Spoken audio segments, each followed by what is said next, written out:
Assalamualaikum warahmatullahi wabarakatuh. Om Swastiastu, Waalaikumsalam. Namo Buddhaya, salam kebajikan buat kita semua. Perkenalkan, nama saya Geraldine Nurfiswa Ramadan. Saya di sini selaku MC. Sebelumnya izinkan saya membacakan tatip ya Pak, teman-teman. Ya, langsung aja. Tata tertib Fodisma, Forum Diskusi Mahasiswa, Forum Diskusi Dosen dan Mahasiswa. Nah, di sini ada 5 poin. Yang pertama, tata tertib peserta. Ada sepoinnya, yaitu acara Fodisma akan dimulai pukul 10 waktu Indonesia bagian Barat. Poin B-nya, Zoom meeting dibuka 15 menit sebelum acara Fodisma dimulai. Poin C, seluruh peserta wajib hadir minimal 10 menit sebelum acara Fodisma dimulai. Poin D, seluruh peserta dilarang melakukan aktivitas lain seperti makan, merokok, dan lain-lain yang mengganggu rangkaian acara Fodisma ini. Poin E, seluruh peserta yang melanggar tata tertib yang telah dibuat oleh panitia akan dikenakan sanksi yang akan ditentukan oleh panitia. Poin F, seluruh peserta tidak diperkenankan untuk berbicara sebelum waktu yang telah ditentukan. Poin G, bagi peserta yang ingin bertanya wajib raise hand pada Zoom terlebih dahulu dan baru memperkenalkan diri untuk open mic jika diberi waktu berbicara oleh moderator. Poin H, seluruh peserta wajib menyalakan kamera. Poin I, seluruh peserta wajib mengikuti acara sampai akhir, menjaga ketertiban dan kesopanan selama acara berlangsung. Poin J, seluruh peserta wajib menggunakan virtual background yang telah disediakan oleh panitia. Poin K, seluruh peserta wajib menaati tata tertib ini. Lalu di sini ada poin kedua, yaitu tata cara penamaan peserta pada aplikasi Zoom Fodisma _ contoh Fodisma _ Dimas Gilang. Lalu poin ketiga, peserta diharapkan mengisi feedback pada link berikut. Nanti akan diberikan linknya untuk kegiatan acara ini lebih baik ke depannya. Poin keempat, link Zoom untuk acara Fodisma di hari H. Poin kelima, untuk sesi tanya jawab akan dibuka setelah sesi tanya jawab dibuka. Pertanyaan akan dibuka dalam waktu 60 menit. Catatan poinnya yang A, jika peserta ingin bertanya wajib menggunakan fitur raise hand pada Zoom. Poin B, peserta diizinkan bertanya apabila diberi izin oleh moderator atau dosen. Poin C, jika peserta bertanya seputar di luar dari topik pembahasan jurusan teknologi informasi, pertanyaan tersebut dianggap tidak sah atau tidak dijawab. Sekian untuk tata tertibnya. Lalu kita masuk ke rangkaian acaranya ya Pak ya, teman-teman, yaitu sambutan. Sambutan dari Pak Adam Arif Budiman dipersilakan.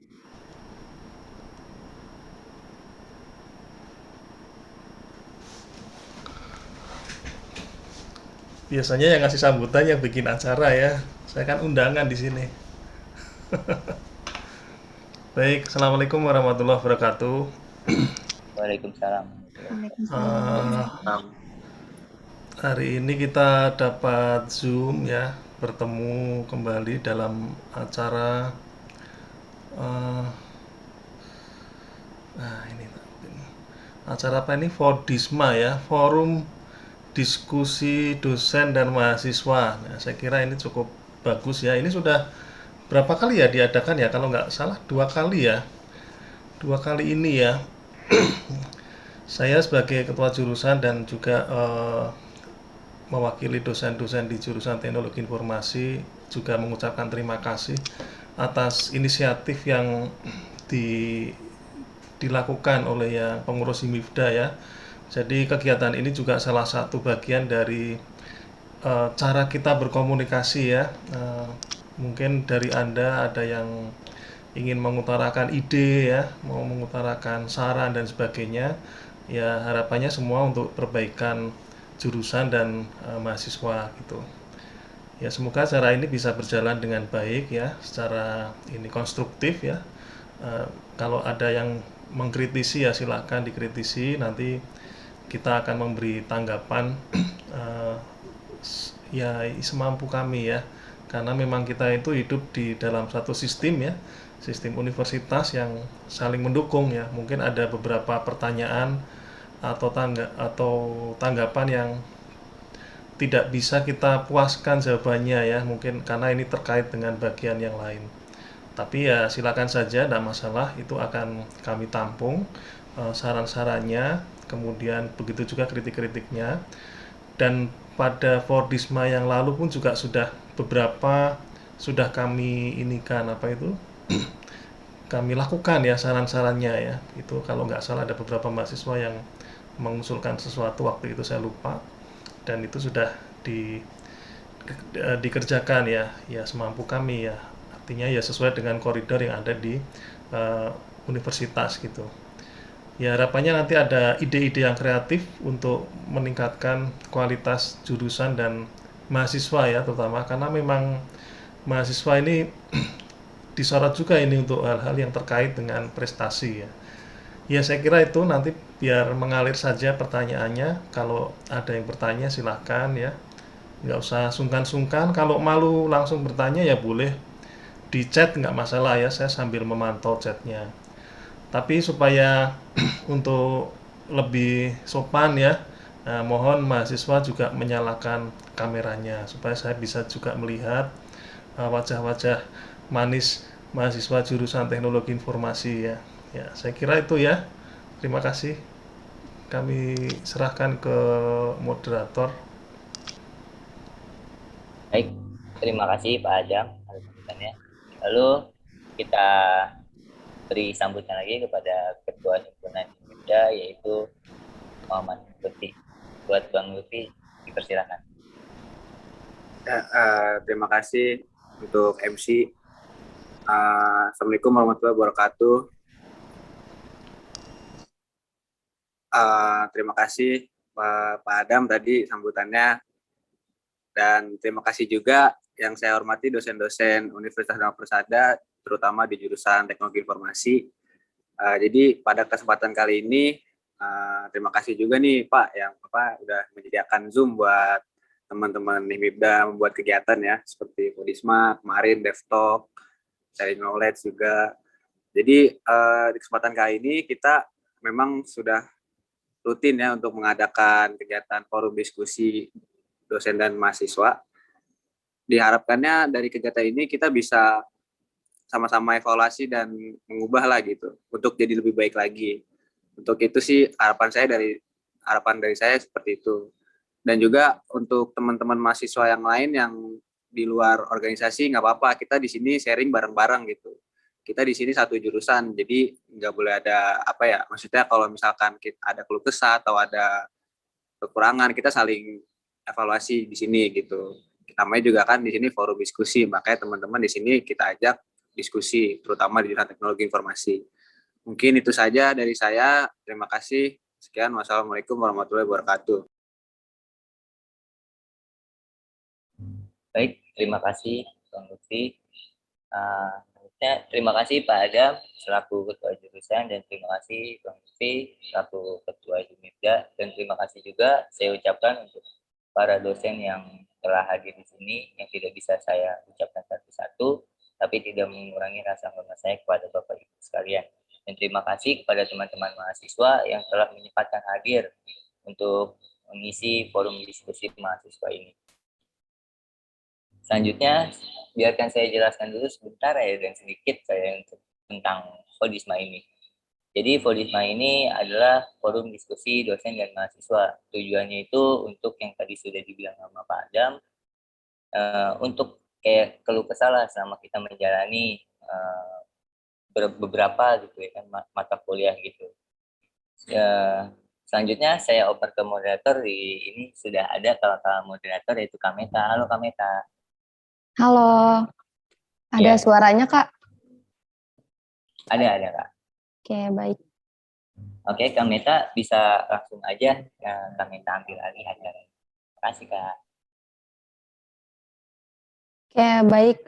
Sebelumnya saya mengucapkan terima kasih atas kesempatannya kepada Kak Geraldi Assalamualaikum warahmatullahi wabarakatuh. Shalom, Om Swastiastu, Namo Buddhaya, salam kebajikan bagi kita semua. Yang terhormat kepada Bapak Adam Arif Budiman sebagai Kepala Jurusan Teknologi Informasi Universitas Dharma Persada, serta kepada dosen-dosen yang mohon maaf namanya saya tidak bisa sebutkan satu persatu, tidak mengurangi rasa hormat saya. Izinkan saya untuk memperkenalkan diri terlebih dahulu. Saya Esa Meita Samira sebagai moderator pada acara Fodisma hari ini. Mengingatkan kembali kepada para mahasiswa, jika ingin bertanya silakan menggunakan fitur raise hand pada Zoom, dan jika saya mempersilahkan untuk bertanya, silakan mengutarakan pertanyaannya. Sebelumnya saya ingin menanyakan kepada yang terhormat Bapak Adam Arif Budiman, apakah pertanyaannya ini ingin ditampung terlebih dahulu atau langsung dijawab, Bapak? Ditampung juga boleh kalau memang banyak ya. Tapi kalau sebagai pemanasan mungkin di awal bisa satu atau dua pertanyaan yang langsung bisa kita jawab atau kita tanggapi ya. Oke, baik. Terima kasih, Bapak. Untuk itu, langsung saja kita mulai acara ini dengan mengucapkan Bismillahirrahmanirrahim kepada para mahasiswa yang ingin bertanya, silakan menggunakan fitur raise hand. Dan mulai sekarang, waktu dan tempat kami persilahkan.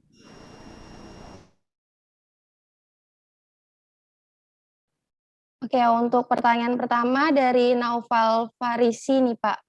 Kepada Naufal Farisi, waktu dan tempat saya persilahkan.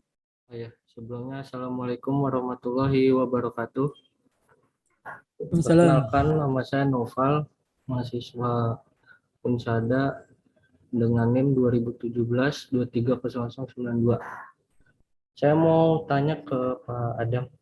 Yang pertama, Pak, kalau saya kan dulu, seingat saya pernah ngambil sertifikat PKKMB ya, Pak.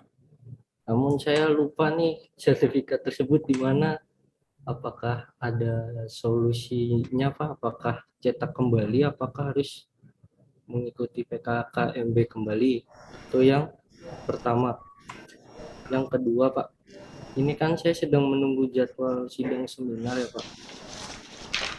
Kalau jadwal seminar saya bentrok dengan pekerjaan saya nih, apakah jadwal tersebut bisa diundur, Pak, atau bagaimana ya? Mohon solusinya. Sebelumnya terima kasih. Wassalamualaikum warahmatullahi wabarakatuh. Waalaikumsalam warahmatullahi wabarakatuh. Baik, langsung dijawab nih. Langsung ya. Ya. PKKMB Iya, yang boleh, Bapak. ya. Oh ya, sebelumnya saya ucapin selamat dulu ke Esa ya. Kemarin juara 3 di lomba apa itu? Karya ide dan kreativitas mahasiswa di tingkat Unsada ya. Ya, itu harapannya nanti juga dikembangkan ke tingkat PKM ya, Dikti ya. Jadi setiap tahun itu Dikti menyelenggarakan suatu event yang namanya PKM. PKM itu ada beberapa topik. Ada PKM kewirausahaan, ada PKM pengabdian masyarakat, kemudian ada PKM inovasi ya. Nah, silakan Anda nanti bisa membuat suatu kelompok untuk membuat sesuatu hal. Sebetulnya kalau untuk jurusan teknologi informasi itu banyak banget ya yang bisa dikembangkan. Ya minimal di tingkat PKM yang inovasi ya. Misalnya membuat program apa gitu ya, memudahkan orang untuk melakukan sesuatu dan sebagainya seperti itu. Nah, contohnya itu ya. Baik. Baik. Saya jawab pertanyaan Naufal Farisi. Kalau PKKMB suratnya hilang gimana ya? Apa sertifikatnya hilang gimana? Ya kita nggak punya kopinya ya, karena itu PKKMB itu kepanitiaannya per tahun ya. Per tahun, kemudian kalau sudah acara selesai ya udah bubar gitu ya. Kemudian ya memang harus mahasiswa yang harus menyimpannya sendiri ya, seperti itu. Jadi ya tolong buat mahasiswa pun juga harus teliti dengan dokumen-dokumennya. Dan sesuai dengan edaran dari Rektor di tahun 2018 bahwa PKKMB itu menjadi salah satu syarat untuk maju di seminar sidang skripsi ya, sidang skripsi seperti itu. Gitu ya, tolong dicari lagi nanti PKKMB-nya atau kalau ini Begitu Anda dapat ya Anda copy atau di-scan seperti itu. Kalau yang PKKMB di masa pandemi saya kurang tahu ya, karena saya nggak masuk di panitia juga. Mungkin apakah mereka berupa e-sertifikat atau tidak gitu. Gitu ya, Noval Farisi ya. Iya Pak. Ya, sebetulnya PKKMB itu juga surat, kalau nggak salah ketika Anda PKKMB Anda dapat 2 sertifikat ya kalau nggak salah ya. Yang Iya. satu satu apa dua ya? Satu kalau nggak salah bela negara. Nah, itu bela negara juga ya. Mungkin bisa digantikan dengan bela negara kopiannya ya. Itu juga nggak masalah. Karena bela negara ini pun juga penting di bidang pekerjaan juga ya. Ini Unsada itu kan sudah bekerja sama dengan Kementerian Pertahanan untuk pelaksanaan bela negara, dan pelaksanaannya biasanya di apa itu, di pangkalan udara ya, di Lanut. Jadi Anda ke sana terus di Gembleng di sana. Nah itu eh, sangat berharga itu ya, ininya sertifikatnya seperti itu. Kemudian bagaimana kalau seminar seminar skripsinya eh, bentrok dengan pekerjaan Anda? Ya, paling ya yang pertama dari motivasi Anda dulu ya, seberapa kuat Anda ingin lulus ya. Eh, saya terus terang tidak bisa begitu saja mengganti jadwal dengan alasan pekerjaan, karena memang kelas kita itu bukan kelas karyawan gitu. Kecuali kalau memang sangat-sangat ini apa ini sangat-sangat terpaksa dan sebagainya, yaitu baru mungkin saya perlu minta surat keterangan kerja dari tempat kerja. Jadi yang sudah bekerja ya ini dipersiapkan ya, sama halnya dengan bimbingan seminar KP hari ini. Ya ada yang bekerja, ada yang harus cuti dulu dan sebagainya gitu, dan kita hargai itu gitu. Ya, kalau memang terpaksa ya memang kita bisa jadwalkan ulang ya, seperti itu. Tapi ya tolong dari diri mahasiswa sendiri harus punya motivasi yang tinggi ya untuk bisa menyesuaikan dengan jadwal tersebut. Toh dari jurusan juga sudah jauh-jauh waktu sudah menjadwalkan. Nah, itulah mengapa dalam pendaftaran seminar KP atau pendaftaran di seminar isi skripsi, seminar sidang skripsi, itu pasti ada deadline-nya gitu ya, harus ditutup ya. Karena kalau nggak ditutup, nah nanti bisa mengacaukan jadwal gitu ya. Jadi bagi mahasiswa yang nggak bisa ikut seminar KP semester ini karena keterlambatan menginputkan jadwal, ya saya minta maaf gitu ya. Nah, itu ya. Seperti itu ya.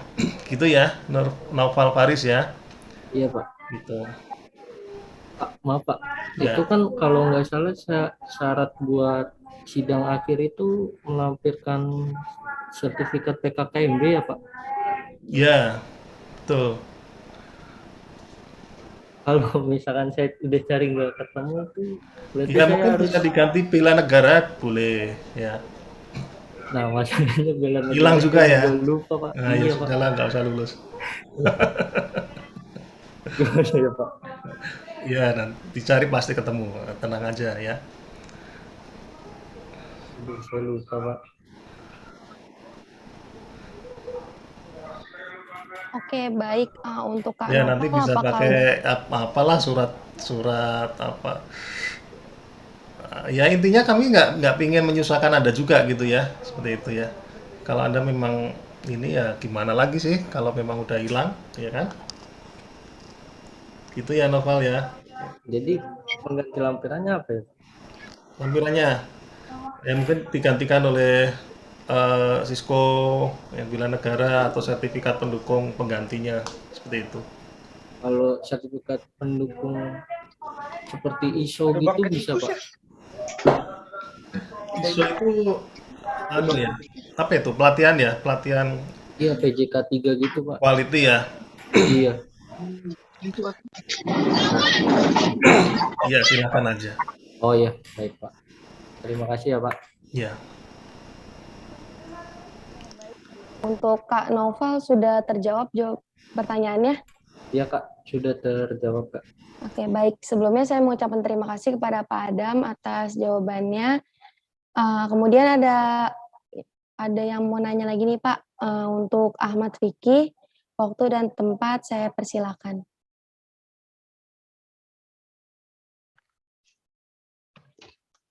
Halo Pak, Assalamualaikum. Iya Pak, untuk pertanyaan saya mungkin mewakili teman-teman juga ya Pak. Pertanyaan saya tuh, kita mulai kuliah offline itu mulai kapan Pak kira-kira?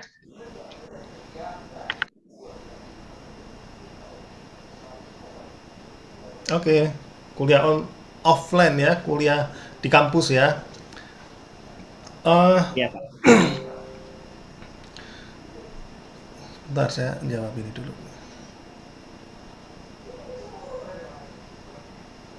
Oh, udah.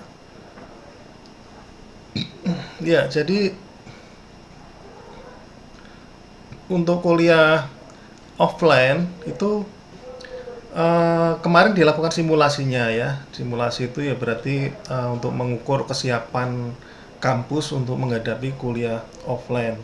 Ya, mungkin Anda sudah melihat atau membaca di berita-berita di medsos ya, bahwa di beberapa perguruan tinggi sudah mulai melakukan kuliah offline. Dan kita berencana sih semester depan ada kuliah offline. Cuma teknisnya kita belum tahu. Apakah separuh-separuh gitu ya, artinya separuh di rumah, separuh di kampus, atau semuanya tapi dengan dua kali jadwal ya. Misalnya mata kuliah matematika diskrit ada 30 mahasiswa misal ya, diajar oleh Bapak Pak Aji misalnya di ruang 403. Nah, apakah itu langsung masuk atau dua kali masuk ya, dua kali masuk misalnya 15 sesi pertama, 15 sesi kedua, 15 mahasiswa ya, karena untuk menjaga jarak, atau hibrid. Nah, sebagian di rumah, sebagian di kampus. Nah, ini yang masih diinikan apa, digodok ya, aturan secara teknis. Tetapi konsepnya adalah persiapannya untuk semester depan itu offline seperti itu. Ya maklum lah ya, kita kalau mau mendatangkan orang banyak itu kan khawatir ya, nah, nyenggolnya ke sana kemari nanti ini regulasinya seperti itu. Tapi kalau dari peraturan menteri sendiri juga sudah memperbolehkan, dan memang beberapa perguruan tinggi sudah melakukan perkuliahan offline gitu. Hanya ini masih dibicarakan masalah teknisnya gitu. Itu yang pertama, secara umum seperti itu ya. Kalau secara khusus di jurusan mungkin nanti untuk mata kuliah tertentu akan kami sarankan kepada dosen untuk kuliah secara offline ya. Nah, tentu dengan aturan-aturan yang tertentu ya, yang harus dibicarakan lagi nanti, misalnya separuh dan separuh masuk dan sebagainya. Kenapa? Karena ada beberapa mata kuliah yang memang harus diajar secara langsung, misalnya apa, praktikum ya, praktikum, kemudian terkait dengan spesifikasi komputer yang dimiliki oleh mahasiswa ya, misalnya mobil programming itu kan spek komputernya agak nggak setiap mahasiswa spek laptopnya itu tinggi gitu ya, seperti itu gitu. Jadi ya itu mau nggak mau ya nanti kita arahkan untuk praktek di kampus gitu, seperti itu ya. Jadi secara umum seperti itu. Dan saya kira kalau Anda tidak ada salahnya kalau Anda juga mensonding ya hal tersebut ke tingkat yang lebih tinggi, misalnya melalui BEM Fakultas Teknik ya, supaya mereka pun juga ikut apa ya, menanyakan hal ini kepada universitas gitu. Jadi nanti ketika sudah dilakukan kuliah offline ya, ini sudah ada persepsinya udah sama gitu ya, seperti itu. Gitu. Ya, saya kira itu ya, Ahmad Fikih ya. Baik Pak, terima kasih. Sama-sama. Oke, baik. Untuk Bang Fikih, apakah sudah terjawab pertanyaannya? Sudah. Tetapi kalau ingin membahas hal lain lagi nggak apa-apa? Membahas? Ini Pak, saya mau membahas ini sih Pak, buat sistem pembelajaran online. Nah, ini sih Pak, kalau saya tuh mau membahas ini dari perspektif mahasiswa dulu ya Pak ya, Iya, atau silakan. perspektif saya sebagai mahasiswa. Nah, saya untuk sistem belajar online ini, menurut saya agak monoton Pak. Itu cuma di beberapa dosen sih Pak. Misalnya tuh untuk kasus yang saya alami itu salah satu dosen hanya ngirim Google Meet terus absen di portal, jadi nggak ada interaksi sama mahasiswanya. Itu sih Pak. Sama sekali. Sama sekali nggak ada Pak, cuma absen.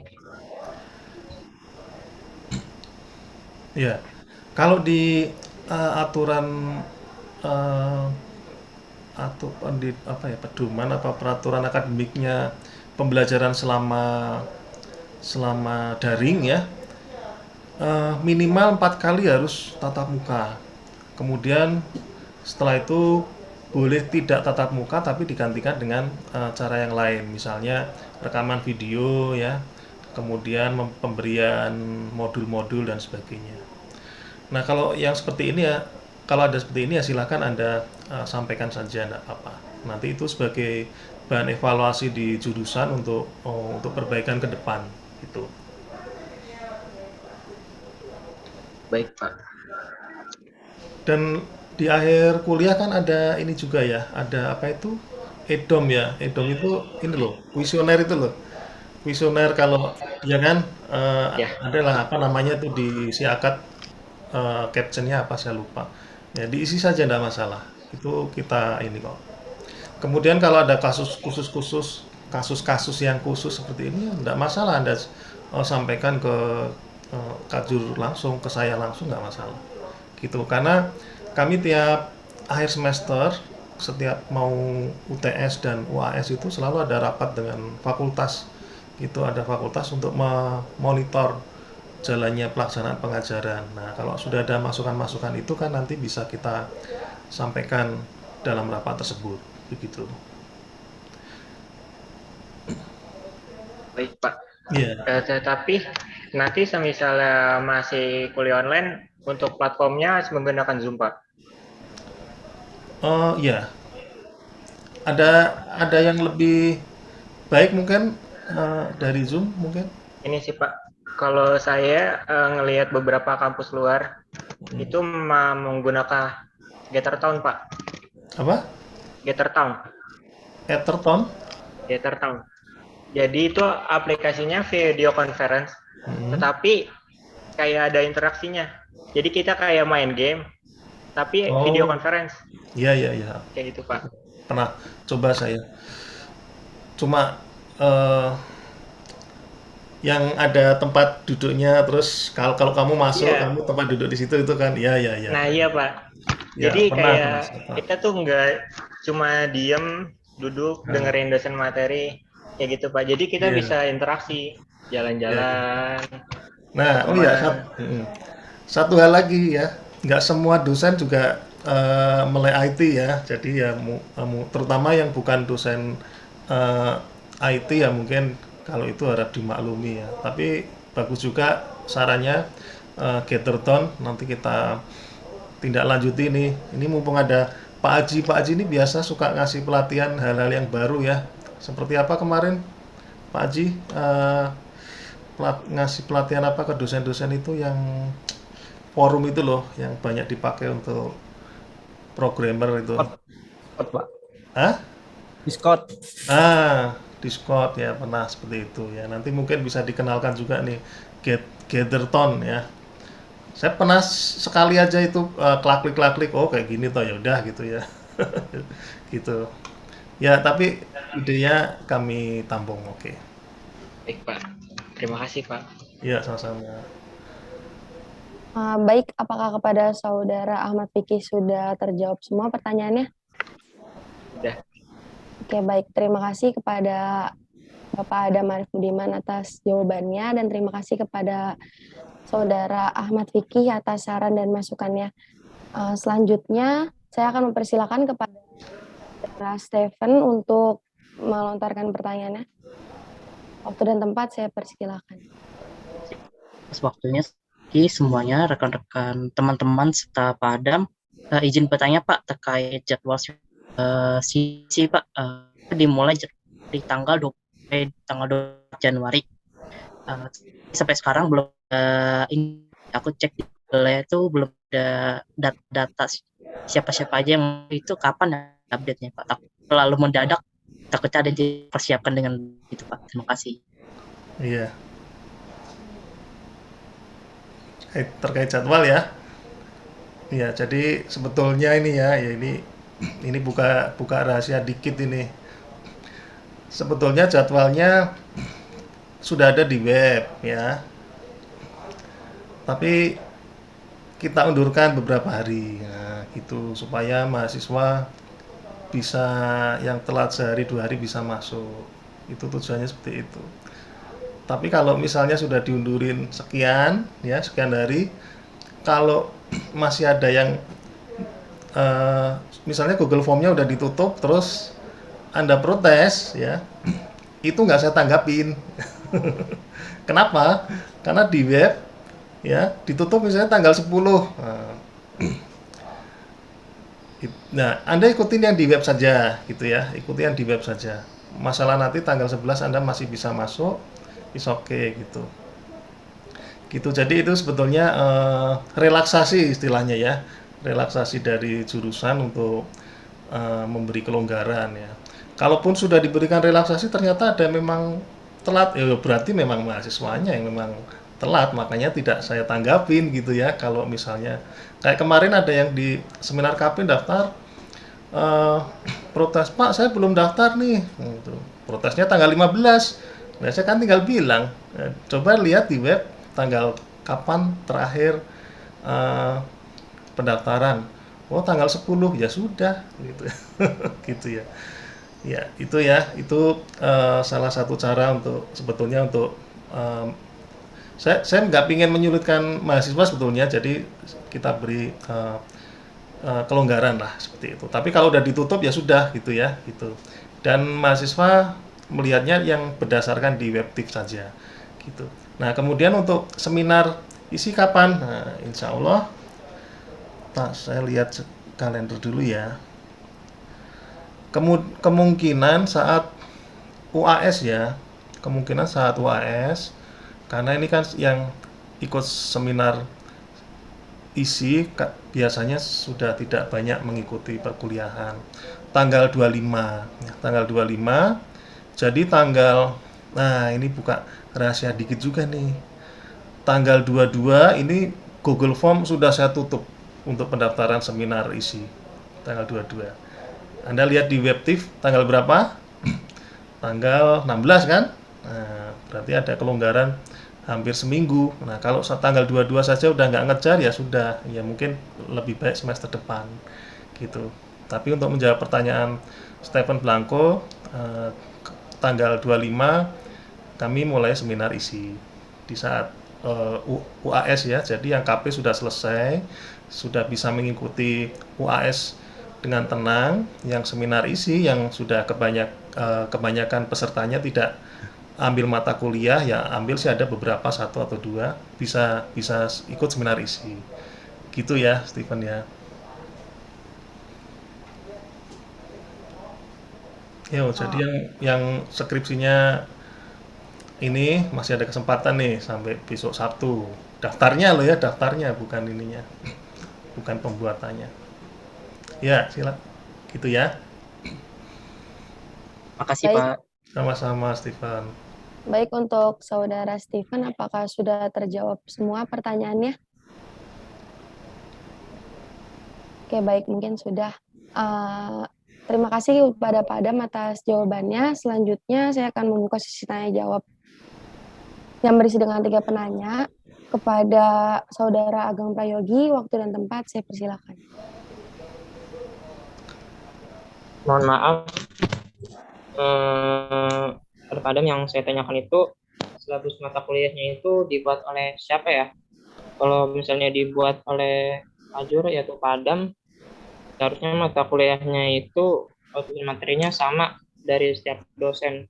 Tapi yang saya alami itu dari yang saya alami waktu itu di praktikum ataupun teori saya rasa sama aja gitu.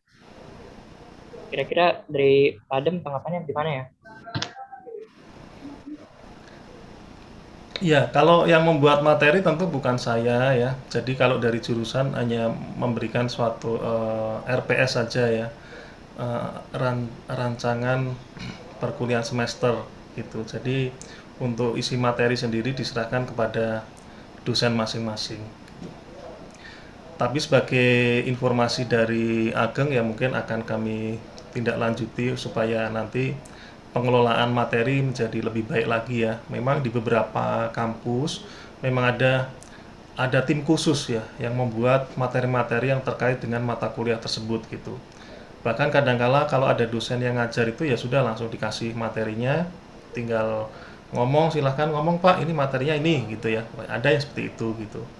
Tapi yang di Unsada materinya kami serahkan ke dosen masing-masing dengan arahan atau silabus yang ada di dalam RPS gitu.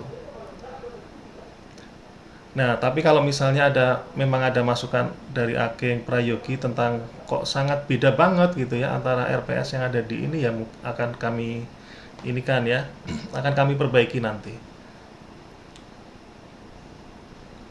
Pak, terima kasih jawabannya. Iya, sama-sama. Oke, baik. Untuk Saudara Ageng Prayogi, apakah sudah terjawab semua pertanyaannya? Rasa cukup. Oke, baik. Terima kasih. Terima kasih kepada Saudara Ageng Prayogi dan terima kasih kepada Pak Adam atas jawabannya.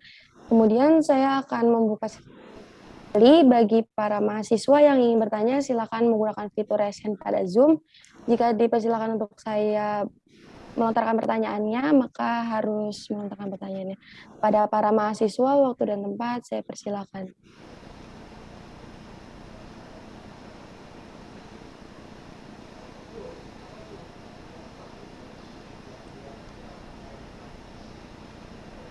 Nulis di chat nggak apa-apa loh ya. Mungkin ada beberapa ini yang lebih nyaman untuk menulis pertanyaan melalui chat.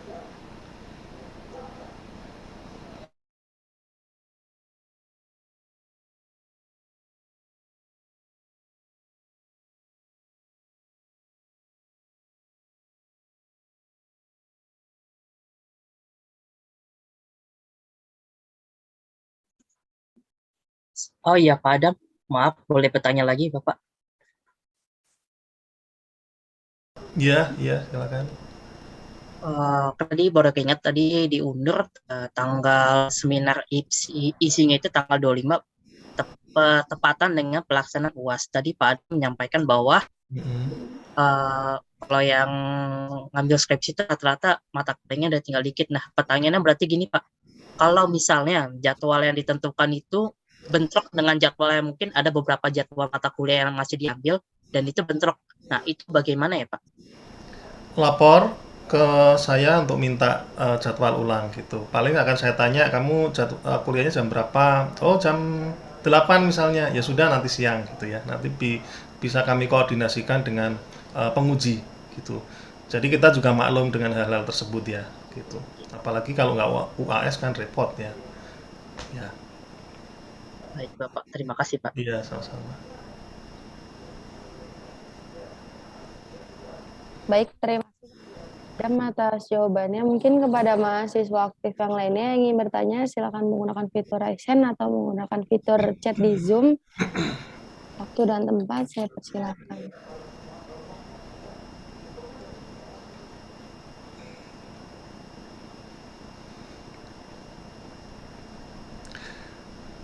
Iya, saya mau menambahkan ya, mumpung belum ada yang bertanya. Kalau ini ada tawaran-tawaran dari pelatihan gratis dan sebagainya, ikuti saja ya. Kemarin tadi pagi saya juga baru share ke teman Anda itu ke siapa? Ke Siti Mas Pupa ya. Tadi untuk share untuk ikut di pelatihan di Dekilab, kebetulan lagi buka kelas gratis untuk Anda ikut ini apa? 3 topik pelatihan yaitu pengenalan data science, Python dan R gitu ya. Yang kayak gitu-gitu tuh Anda ikutin. Itu akan menambah wawasan. Kemudian seperti decoding dan sebagainya, kalau ada yang yang free ya silakan diikuti. Gitu. Ini mumpung ini ya, mumpung gratis gitu ya. Seperti itu. Kemudian untuk KP, nah ini ya. Sekarang kan lagi ada program MBKM ya. Nah, ini kita pun juga berharap ada yang kerja di atas. Berharap Anda nanti yang terutama yang angkatan 2020 ya di semester depan itu aktif untuk ikut di sini ya. Nah, di program-program MBKM karena sekarang ini pemerintah sedang gencar juga memberikan suatu peluang berupa magang dan studi independen untuk mahasiswa. Dan sekarang sudah banyak berbeda dengan 2020 atau 2021.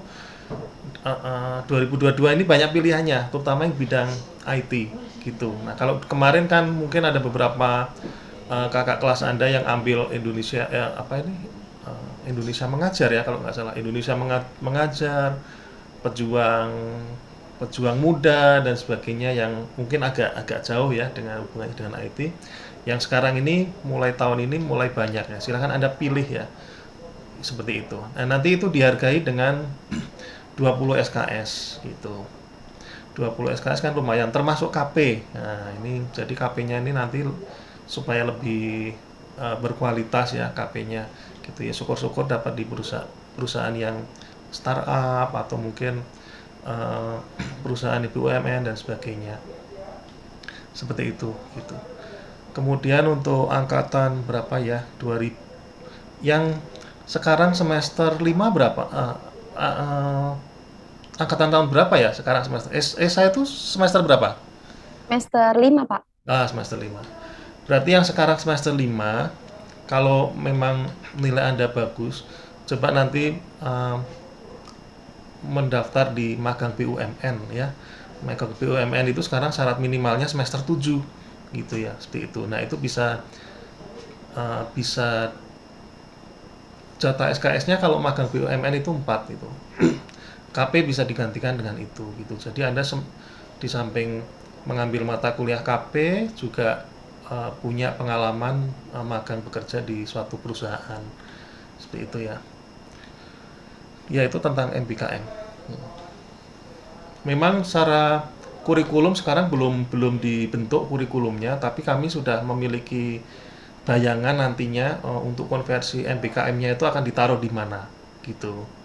Dan sementara karena kurikulum terbaru ini belum kami susun yang sesuai dengan MBKM, maka ya paling banter ya kami hanya bisa mengarahkan konversinya ke MKU dan mata kuliah pilihan ya. Mata kuliah pilihan dan mata kuliah yang umum gitu. Kalau mata kuliah keahlian kalau digantikan dengan Anda magang dan sebagainya, mungkin ya kalau magangnya itu ada hubungannya dengan ini dunia IT ya. Nah, kalau enggak kan malah Andanya nantinya malah kerepotan ya, enggak dapat ilmu tentang hal tersebut gitu. Itu sekilas tentang MBKM. Ya, silakan kalau ada yang bertanya mungkin.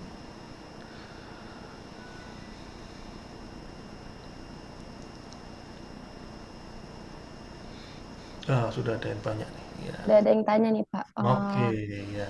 Pada saudara Muhammad Angga, boleh waktu? Silahkan. Terima kasih untuk waktunya. Di sini Pak, saya mau nanya Pak.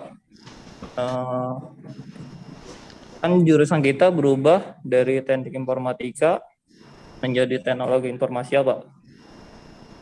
Nah itu yang mau saya tanyakan, kenapa alasannya jurusan kita itu berubah. Terus untuk masalah kurikulum itu, apakah ada perubahan atau sama saja?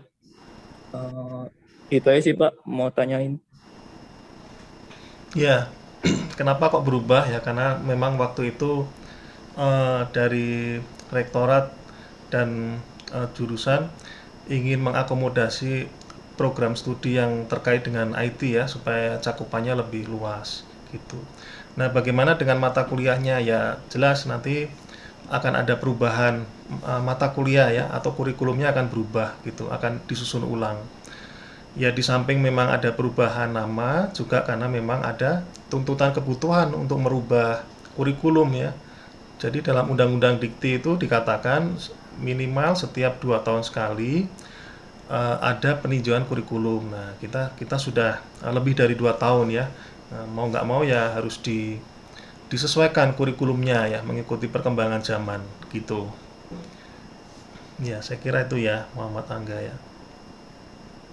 Untuk agenda penggantian kurikulum itu kira-kira kapan ya, Pak? Saat ini kami sudah melakukan rapat-rapat ya, rapat-rapat untuk dan penyusunannya juga sudah, cuma gongnya kan belum ya, gitu. Jadi ini proses, sedang dalam proses. Berarti sejauh ini masih menggunakan kurikulum teknik informatika ya, Pak? Jadi Ya. kalau misalkan kita lulus nanti, berarti ilmu yang kita dapat itu berupa, ya kan saya kan angkatan 2018 nih ya, semester 7. Jadi kalau misalkan kita lulus itu, ilmu yang kita dapat itu berarti berupa jurusan teknik informatika ya, Pak? Bukan teknologi informasi. Kalau Anda lulus jurusannya teknologi informasi. Untuk materi yang didapatkan, Pak? Ya, materinya masih mengikut kurikulum lama. Untuk perbedaan antara kurikulum teknik informatika sama teknologi informasi itu banyak yang berbeda, Pak? Cuman ada beberapa saja yang berbeda, Pak? Ya, kalau perbedaan antara teknik informatika dan teknologi informasi, maka kita melihat ke acuan kurikulumnya ya. Jadi kalau di dunia pendidikan di bidang komputer itu, kita mengacunya di kurikulum yang dibuat oleh ACM ya. ACM itu Association Computer Machinery ya. Dan juga IEEE ya. Nah, mengacu ke sana. Di situ sudah dijelaskan ada computer science ya. Computer science itu kalau di Indonesia jadi ilmu komputer atau teknik informatika. Kemudian ada juga teknologi informasi atau information teknologi, ada juga information system ya, atau sistem informasi. Nah, mata kuliahnya mungkin sama atau bahkan mirip, hanya pembobotannya yang berbeda. Nah, pembobotannya belajar. Jadi kalau Anda melihat ininya, grafiknya itu, misalnya belajar programming nih misalnya, kalau di computer science bobotnya lebih besar segini misalnya ya. Kalau di teknologi informasi ada pemrograman tapi lebih kecil misal seperti itu. Jadi perbedaannya ada di pembobotannya. Nah, fokusnya ada di mana? Nah, kalau di teknik informatika itu fokusnya banyak di pengembangan algoritma pemrograman ya. Computer science atau software engineering. Nah, kalau di teknologi informasi itu fokusnya banyak di aplikasinya ya, penggunaan ilmu komputer untuk untuk mendukung ya kehidupan sehari-hari, entah itu di bisnis, di perusahaan atau di hal-hal yang lain gitu. Sama-sama belajar pemrograman tapi bobotnya berbeda ya. Kalau di software engineering kan tentu lebih besar porsi belajarnya. Teknologi informasi juga sama-sama belajar pemrograman tapi ditambah lagi misalnya dengan infrastruktur teknologi informasi misal seperti itu gitu. Jadi perbedaannya lebih kepada pembobotan mata kuliah ya, materi mata kuliah. Baik, Pak, terima kasih untuk jawabannya. Iya, sama-sama. Saya kembalikan kepada moderator. Baik, terima kasih. Ini ada pertanyaan Pak di kolom chat Zoom dari Betari Indriani. Izin bertanya Pak, berarti dengan mengikuti MBKM sudah dapat sekaligus melaksanakan KP Pak? Seperti itu Pak pertanyaannya. Terima kasih. Ya, ikut MBKM bisa dikonversi ke KP ya, bisa. Kemudian magang BUMN juga bisa dikonversi ke KP ya. Beberapa mahasiswa kemarin dengan catatan belum mengambil KP ya. Nah, dengan catatan itu ya. Ya kalau sudah ya sudah ikutin aja itu MBKM-nya. Ikuti aja magang BUMN-nya. Ini kalau dalam konteks belum mengambil mata kuliah KP gitu. Jadi pas Anda belum mengambil tapi tetap mengambil SKS-nya loh ya, karena untuk menginputkan nilai kan harus ada SKS-nya.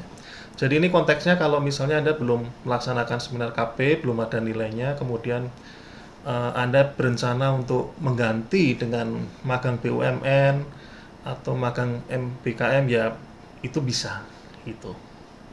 Jadi sekarang itu sudah agak lebih enak ya, dari Kementerian Pendidikan Tinggi itu mengakomodasi hal-hal yang bersifat belajar di luar. Kalau dulu kan misalnya Anda KP nih, Anda KP di startup, bukan KP, katakanlah Anda magang ya, tidak dalam konteks KP gitu ya, tidak dalam konteks mengambil mata kuliah. Ya, Anda magang aja karena memang ada lowongan magang misalnya. Kemudian Anda kerja di situ ya, kerjanya kayak orang kerja sama dengan yang lain kerja, suruh bikin ini itu dan sebagainya di bidang IT ya.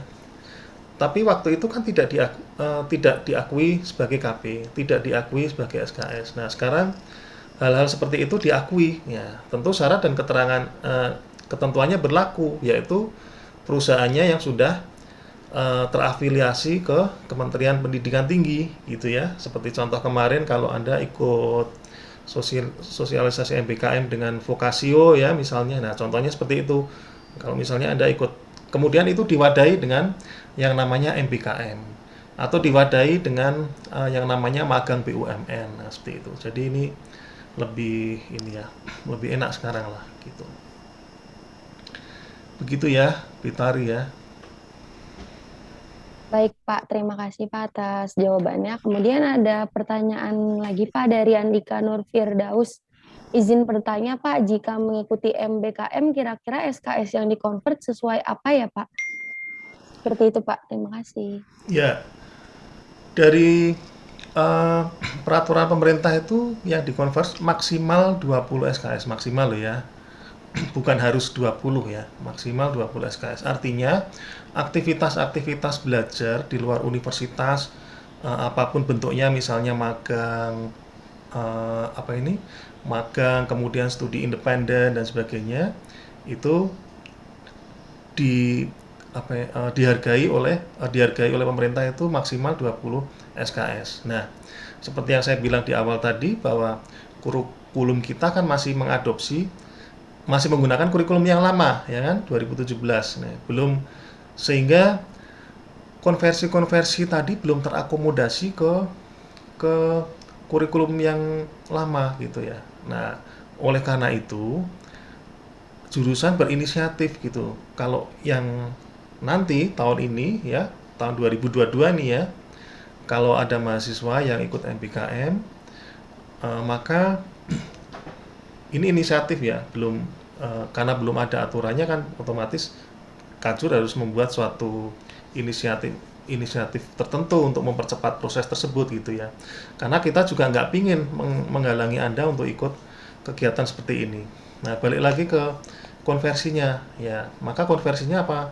Yaitu mata kuliah pilihan dan MKU gitu. MKU itu dan mata kuliah non IT ya. MKU itu seperti kewirausahaan ya.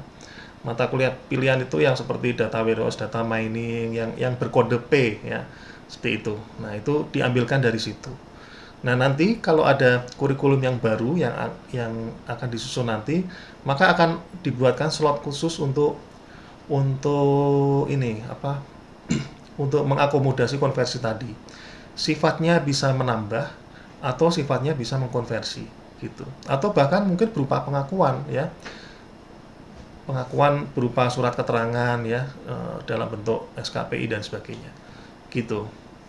Dan memang itu di beberapa kampus ya memang tidak semuanya harus dikonversi. Bahkan kalau misalnya Anda ikut pejuang muda misalnya, nah bingung kan apa yang mau dikonversi, nah, tapi ternyata ada cara yang lain, yaitu diberi surat keterangan sebagai volunteer kah atau masuk SKPI dan sebagainya. Jadi seperti itu. Gitu ya, Andika ya. Oke, baik Pak. Terima kasih. Kemudian ada pertanyaan Pak dari Dewangga. Assalamualaikum Pak, izin bertanya Pak, kenapa ketentuan-ketentuan penulisan skripsi terkadang beda di setiap dosen pembimbingnya Pak? Dan padahal Kajur juga udah membuat ketentuan-ketentuan penulisan. Nah, terkadang panduan dari Kajur disalahkan atau kurang sesuai pada dosen pembimbing tertentu Pak. Jadi terkadang membuat mahasiswa bingung buat acuannya kemana. Seperti itu Pak pertanyaannya. Ya, ikuti panduan dari jurusan aja. Gitu, ditunjukkan aja ini Pak panduannya, udah itu aja. Ya baik Pak. Kemudian ada pertanyaan lagi Pak dari Fauzan Zakaria. Izin bertanya Pak, apakah program magang BUMN atau PMMB bisa mendapat tambahan SKS atau konversi SKS seperti MSIB Kampus Merdeka untuk mahasiswa semester 7 ke atas? Seperti itu Pak. Kalau magang BUMN nggak bisa, karena itu sudah ada peraturan rektornya ya. Itu jatahnya 4 SKS gitu. Ya, memang kita pingin ya nanti suatu saat juga kita usulkan, dan pernah kita usulkan juga magang BUMN. Kita usulkan waktu itu ketika ada program ini MBKM ya. Loh, waktu itu kita bilang MBKM aja bisa 20. Boleh dong yang BUMN dinaikkan gitu ya. Nah, tapi itu lagi proses. Tapi yang jelas untuk saat ini magang BUMN itu belum bisa dikonversi sebanyak MSIB atau MBKM gitu ya. Karena itu aturannya sudah ada duluan. Jadi ceritanya dulu untuk masalah magang permagangan itu Unsada itu sebenarnya sudah sejak awal ya punya program seperti ini. Cuma waktu itu kita juga mikir-mikir, artinya menghitungnya itu berapa nih gitu. Ya sudah deh, kasih 4 aja enggak apa-apa gitu. Salah satunya ya untuk ganti KP gitu. Tapi ini bisa kami usulkan nantinya ya, semoga perlakuannya bisa sama. Bisa ada tambahan konversi untuk mahasiswa semester 7.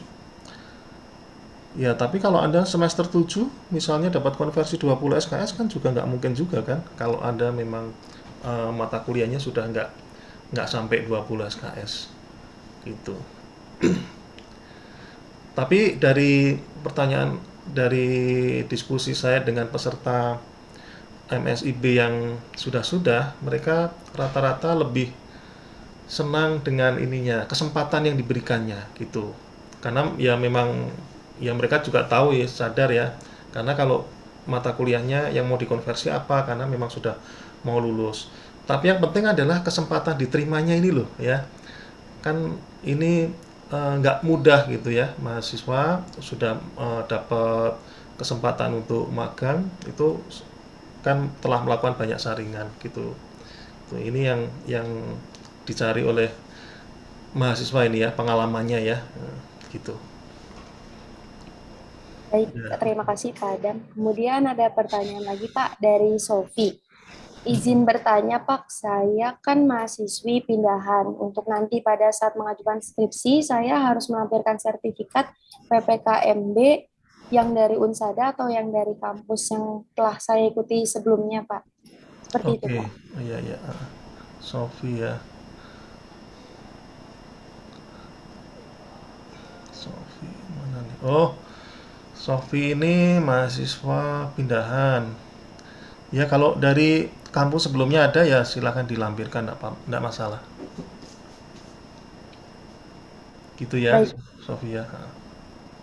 Kemudian ada pertanyaan kembali Pak dari Tubagus. Izin bertanya Pak, apakah nanti perkuliahan berikutnya setelah UAS sudah mulai tatap muka fix? Ya, ini lagi digodok aturannya ya, baik aturan konsepnya maupun teknisnya gitu ya. Nah, tadi sudah dijelaskan di awal juga, mau yang full masuk ya, mahasiswa masuk, tak cuma di dalam kelas nanti dibagi berapa sesi, atau hibrid, separuh-paruh ya, separuh masuk, separuh di rumah. Gantian, misalnya minggu ini yang ganjil, minggu depan yang NIM genap, misal seperti itu ya, misal. Gitu, ini sedang digodok gitu. Iya, oke. Baik, Pak. Kemudian ada pertanyaan lagi, Pak, dari Nora. Izin bertanya, Pak, mulai perkuliahan semester depan bulan berapa dan tanggal berapa ya, Pak? Semester depan. Saya buka portal dulu ya. Kayaknya ada deh di portal ini, Musada. Oh, nggak ada ya. Biasanya kalau semester ganjil itu dimulai di bulan Maret ya. Karena ini saya baca di portal ini 4 Maret 2022 batas akhir penyerahan dokumen kelulusan. Nah, berarti kemungkinan seminggu atau 2 minggu setelah itu ya. 4 Maret 4 Maret. Ya, kalau nggak tanggal 14 ya tanggal 21. Tapi biasanya bulan Maret ya. Gitu. Baik, Itu Pak. itu ya Norma ya. Normina Agatha. Nora, ya. Kemudian ada pertanyaan lagi, Pak, dari Ageng Prayogi. Mohon maaf, Pak, izin bertanya, jika teknologi informasi itu mengarah ke aplikasi atau program, apakah kita akan belajar atau ada mata kuliahnya tersendiri ya, Pak? Mengarah ke aplikasi atau program. Ya kan kita belajar program juga kan? Maksudnya gimana nih? Apakah Mungkin kita akan dari belajar atau ada mata kuliah tersendiri? Ya, Mohon maaf, Pak. ya. Untuk yang saya tanyakan itu framework-nya, Pak. Kira-kira ada atau enggak, Pak? Apa? Framework. Apa itu? Mainboard? Framework, Pak. Framework Oh, itu. framework. Pak. Oh, framework. Ada mata kuliahnya kan? Pemrograman berbasis kerangka kerja itu kan framework. Nah, Pak Haji nih biasanya yang ngajari nih. Nah, biasanya diajarin apa Pak Haji? CI apa Laravel? Biasanya sih kalau Pak Haji Laravel ya. Framework. Laravel. Laravel biasanya. Tapi itu di semester akhir ya. Semester 7 atau semester 8. Masuk di mata kuliah pilihan. Itu. Mungkin dari Ahmad Fikih ingin menambahkan nih, Pak. Oh iya, silakan.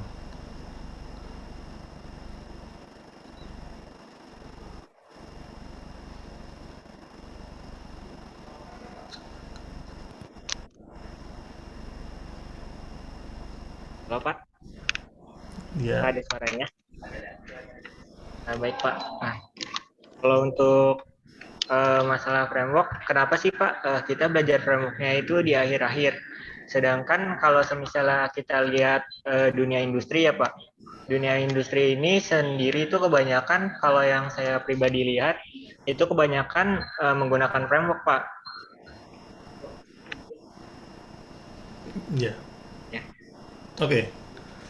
Nah, kenapa kok di akhir? Nah, karena di awal kita belajar basicnya, dasar-dasarnya ya, gitu. Dasar-dasarnya supaya kuat dulu. Nah, nanti bisa setelah itu baru diajarkan framework. Tapi kalaupun ya Anda nggak sabar ya boleh belajar sendiri ya. Bahkan beberapa kali juga jurusan mengadakan pelatihan-pelatihan untuk framework. Contohnya kemarin sebelum pandemi ya. Sebelum pandemi itu pernah mengadakan CI ya.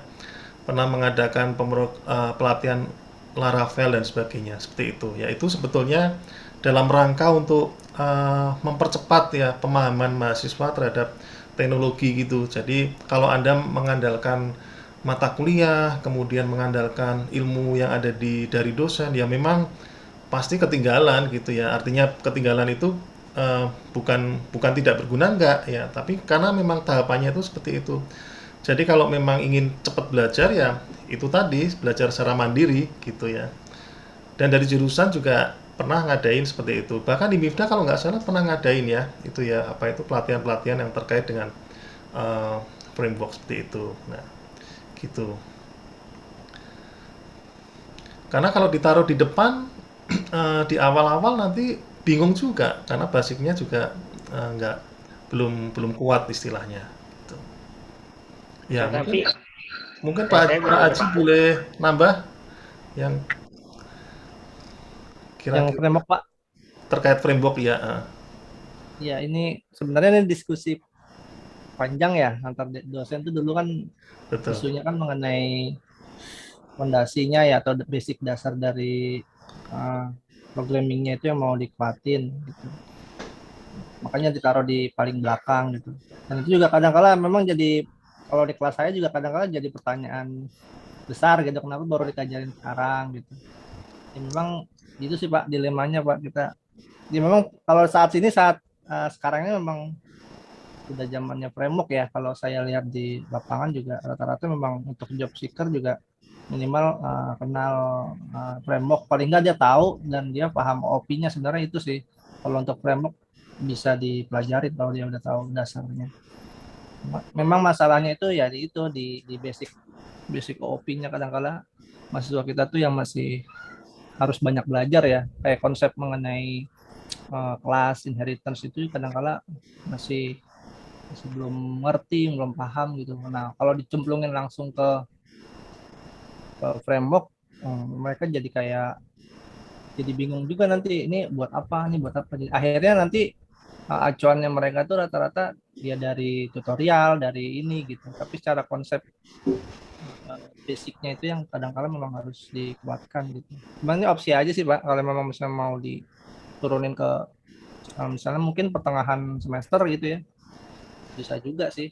Tapi ya memang syaratnya ya mahasiswa yang memang sudah benar-benar paham konsep OP-nya itu. Kadang-kadang memang kita susahnya itu kan dosen juga antar dosen satu dengan yang lainnya juga kan kadang-kala penilaian juga subjektif ya, dalam arti memang dia benar-benar paham atau tidak itu kan kadang-kala kita, kecuali dosennya satu gitu dan semuanya gitu dia tahu nih mahasiswa ini udah tahu konsep OP-nya udah bisa, maka bisa lanjut ke mungkin semester 3 udah langsung OP juga langsung ke framework juga udah bisa gitu. Tapi kalau yang karena memang general gitu dosennya juga banyak yang ngajar, jadi kita memang sulitnya di situ mengukur kemampuan terkait dengan konsep object orientednya itu yang kadang-kadang butuh waktu sih.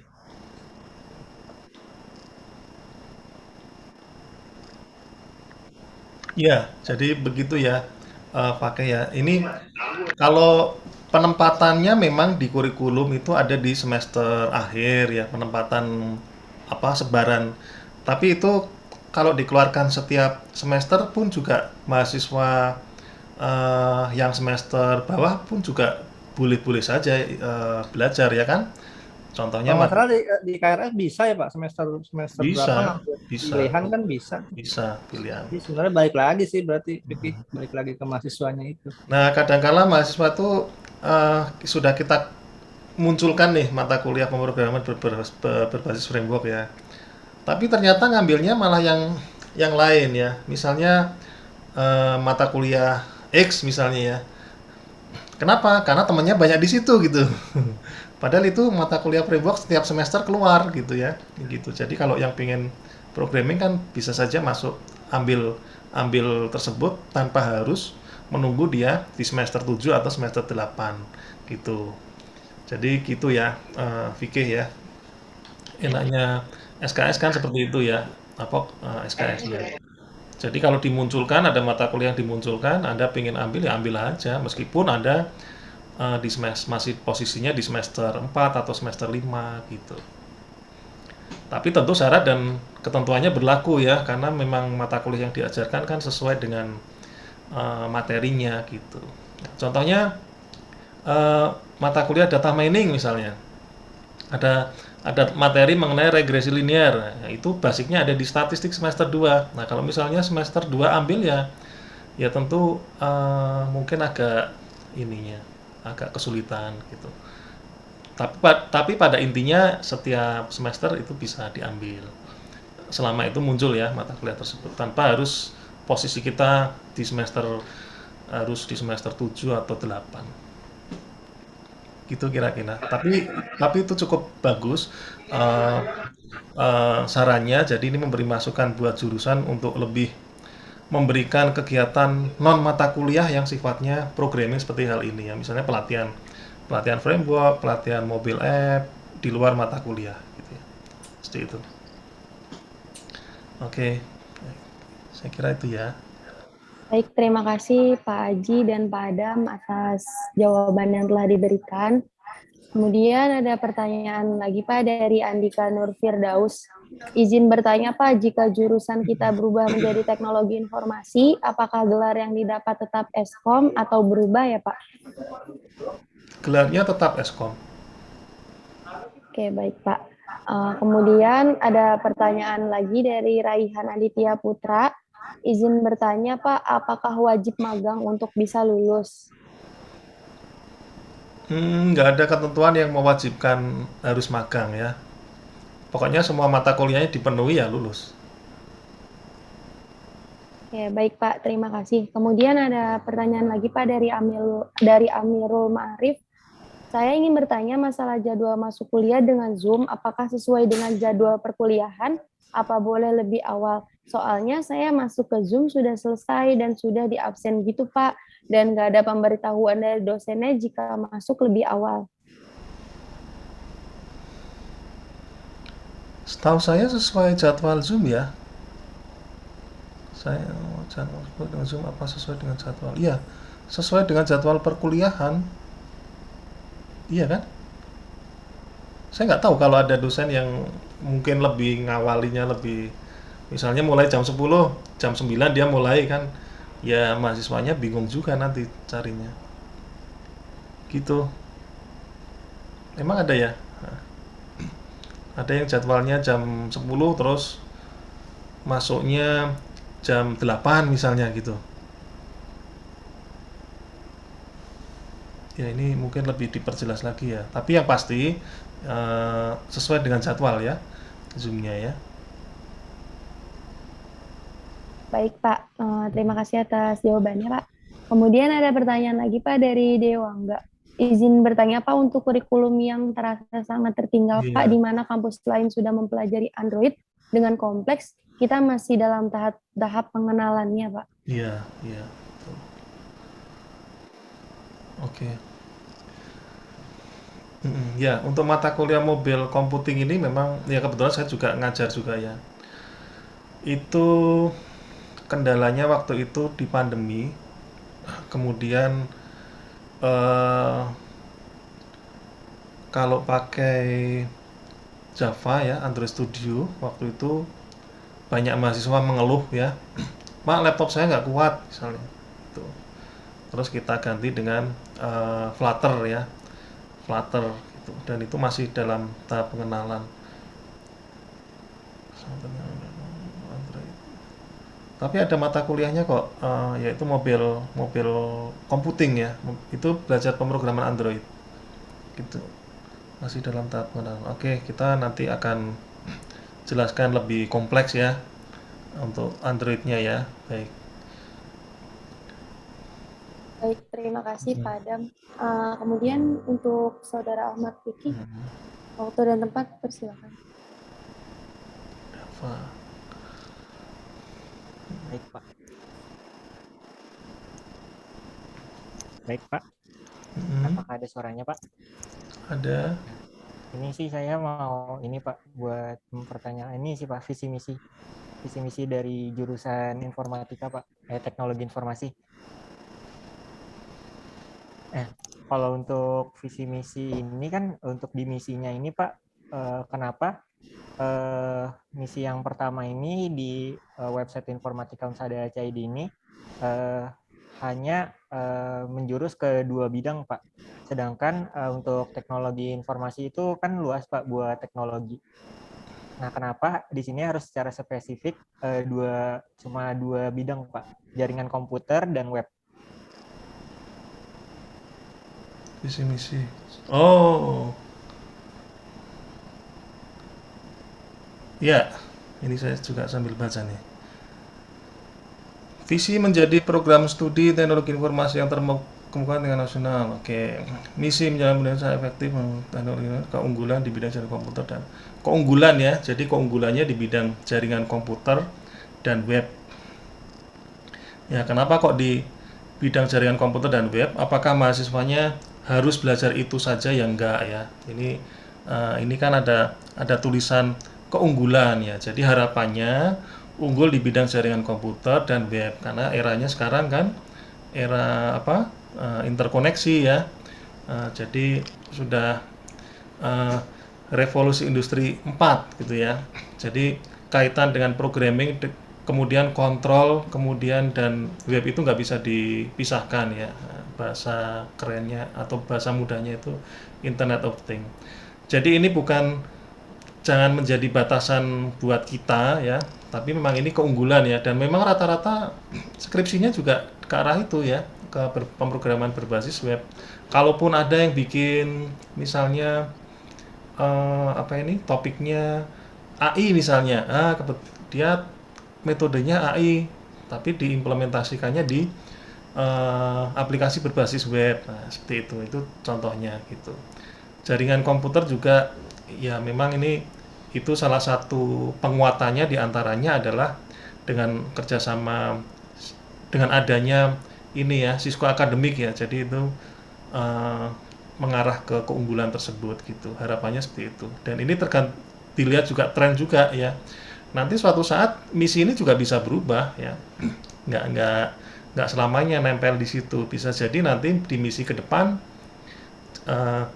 jaringan, kemudian web, dan data science misalnya ditambahkan, karena memang tren 5 sampai dengan 10 ke depan itu adalah data science atau mungkin kecerdasan buatan. Jadi seperti itu ya, gitu. Ya, visi misi ini kan dibuat 5 tahun yang lalu ya, gitu. Dan biasanya nanti saat pergantian kurikulum juga dibahas mengenai pergantian visi misi juga, gitu. Tapi kita jangan terbatasi dengan konteks keilmuan yang ada di situ. Ya, Anda bebas mau belajar infrastruktur IT boleh, belajar sistem informasi juga boleh, belajar mobile programming juga boleh, karena memang mata kuliahnya ada ya, gitu ya, Vicky. Baik Pak, saya mau nambahin lagi nggak apa-apa Pak? Ya silakan. Nah, kalau mungkin ini masih mencakup misi tadi sih Pak, walaupun tadi Bapak bilang kan misi ini bisa saja berubah sewaktu-waktu ya Pak. Nah, tapi misi yang di sini kan lebih mengunggulkan ke bidang web ya Pak. Iya. Nah, tapi kalau menurut perspektif saya yang saya ikutin dari semester 1, kebetulan sekarang saya 2018 Pak. Nah, kalau untuk mata kuliah web itu sendiri kan ada terjadi di semester 1. Itu mata kuliah pemrograman web. Nah, yang kedua itu di semester 4, Pak. Kita belajar yang pemrograman internet. Nah, maksud saya bingung ini, Pak. Kenapa yang mungkin balik lagi ke framework tadi sih, Pak. Kenapa harus semester 8, Pak? Kenapa nggak dilanjutin aja di pertengahan semester, Pak? Jadi kita kayak ada pengenalannya terlebih dahulu. Seperti itu. Dan kenapa, ini sih Pak, saya juga mau nanya, kenapa yang ada mata kuliah lanjutannya itu malah ini Pak, Visual Basic. Visual Programming. Iya, Visual Programming. Iya. Kenapa itu 2 kali gitu Pak? Itu aja sih Pak. Ya. Ya itu dalam rangka mengakomodasi keilmuan teknologi informasi ya. Jadi kalau memang belajarnya web saja, terus ya nanti kita nggak belajar data science, nggak belajar pemrograman yang lain ya, dan sebagainya seperti itu. Gitu. Jadi ya mau nggak mau semua harus kita ajarkan ya sesuai dengan koridor jurusan. Ya memang di perkuliahan itu ya basic ya, dapatnya basic gitu, seperti itu.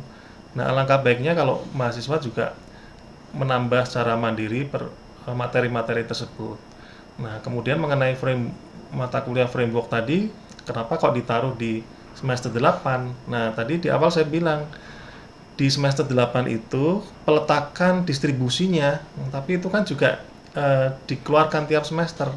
Jadi Anda di posisi semester manapun juga sebetulnya boleh-boleh saja mengambil ya, selama memang sisa SKS-nya masih bisa diambil gitu. Baik, terima kasih Pak. Kepada Saudara Ahmad Fikri, apakah sudah terjawab pertanyaannya? Ya Pak. Oke, baik. Ini ada pertanyaan yang terakhir Pak dari Dava. Izin bertanya Pak, untuk pelajaran tentang Git dan GitHub, itu masuk ke mata kuliah apa ya Pak? Terima kasih. Iya, untuk Git dan GitHub nggak ada mata kuliah khususnya, itu belajar secara mandiri ya, gitu. Mungkin Anda belajar dari tutorial selama ya 30 menit udah bisa insya Allah. Jadi biasanya disisipkan ya, disisipkan di mata kuliah. Contohnya KP nih ya, tolong setelah revisi, nah biasanya Kak Jur kan sering gitu ya, setelah selesai di pengerjaan, setelah selesai seminar KP, laporannya ditaruh di Google Form, kemudian programnya ditaruh di GitHub gitu. Anda kan nggak diajari kan, ya harus cari sendiri gimana caranya mengupload codingnya ke GitHub, gimana bikin akun ke GitHub dan sebagainya. Nah itu seperti itu. Ya kadangkala Anda sebagai atau kita ya sebagai orang IT harus bisa belajar juga secara mandiri ya. Kalau semua diajarkan ya memang waktunya nanti nggak kekejar ya. Gitu ya. Contohnya Anda belajar Zoom kan belajar sendiri toh. Oh Zoom share screen-nya untuk ini, yang bagian ini untuk record dan sebagainya. Ya kira-kira begitulah ya. Gitu. Baik, terima kasih Pak atas jawabannya. Selanjutnya kita akan memasuki sesi yang kedua Pak, yaitu dari dosen sendiri barangkali ingin menyampaikan pesan, terus masukan dan nasihat untuk para mahasiswa agar menjadi lebih baik lagi Pak. Pada Pak Adam dan dosen tetap lainnya, waktu dan tempat saya persilakan. Oh, silakan kepada Bapak Ibu dosen. Pak Ji mungkin? Iya, Pak. Nah, ini kan kebanyakan mahasiswa ini ya, atas ya KP, skripsi ya. Ini terjadi kemarin ya. Jadi saya sebenarnya sedih lah ya, bisa dibilang gitu. Jadi ada mahasiswa yang KP tapi pakai cara singkat, dalam arti approval ke dosennya itu dipalsukan gitu. Nah, itu benar-benar bikin apa ya? Mencederai nilai-nilai akademis lah. Itu saran saya tuh hal seperti itu jangan lagi terjadi ya, dan itu buat jadi pelajaran kita juga buat yang belum ataupun yang saat ini sedang KP atau skripsi gitu, karena hal-hal itu bisa ya tadi merusak sekali gitu. Nah itu sangat ya apa ya, saya juga sebagai penguji saat itu dihubungin sama pembimbingnya, wah langsung shock juga gitu. Jadi hal kayak gitu mohon jangan lagi terjadi dan bisa menjadi pelajaran buat kita bahwa ya sesulit apapun mungkin kita tahu lah ya, misalnya wah saya udah hubungin pembimbingnya Pak, atau mungkin juga karena saya sibuk kerja dan sebagainya, itu mungkin ya komunikasinya aja lebih baik. Coba di apa ya, saya juga dulu kan pernah jadi mahasiswa ya, saya juga pernah jadi mahasiswa gitu. Ya mungkin karena beda-beda kepala, pembimbingnya juga mungkin punya kesibukan. Kadang-kadang pembimbingnya ada waktu, kitanya yang sibuk gitu ya kan. Seringkali kan kayak gitu ya. Atau mungkin kita lagi longgar, pembimbingnya yang sibuk gitu ya. Pasti ada aja kayak gitu kan. Nah itu mungkin ya diomonginnya cara baik-baik. Mungkin perlu apa namanya, ya kesabaran gitu ya. Memang kalau kuliah itu nanti kalau kalian ngerasain lah, kalau udah S2 lanjut atau mungkin lanjut kuliah S3 gitu, kalian nanti akan ngerasain gitu bahwa ya sebenarnya bukan cuman nyari pinter gitu. Kalau orang nyari pinter kan banyak sekarang ya. Tapi orang yang attitude-nya bagus, yang orang ditempa dengan kesabaran dia sabar, yang ketemu sama orang dia mentalnya udah kuat gitu. Itu yang sebenarnya yang harus kita tempa gitu. Jadi jangan hanya kita berpikir bahwa oh kita punya IPK 4, IPK 35, IPK 3,8, tapi cara attitude, cara kesabaran, mental kita masih drop gitu. Nah, itu seringkali menjadi itu yang kadang-kala dilupain gitu. Dan itu nanti akan kerasa pas kalian pas kerja ataupun studi lanjut, nah itu bakal kerasa banget gitu. Ya, jadi kepintaran IQ itu bisa dipelajarin ya, sesusah apapun programming, coding gitu ya. Itu kalau kita pelajarin sehari aja, kita sisipin waktu setengah jam buat belajar, itu pasti 1 semester atau kurang dari itu kita udah paling nggak udah bisa gitu.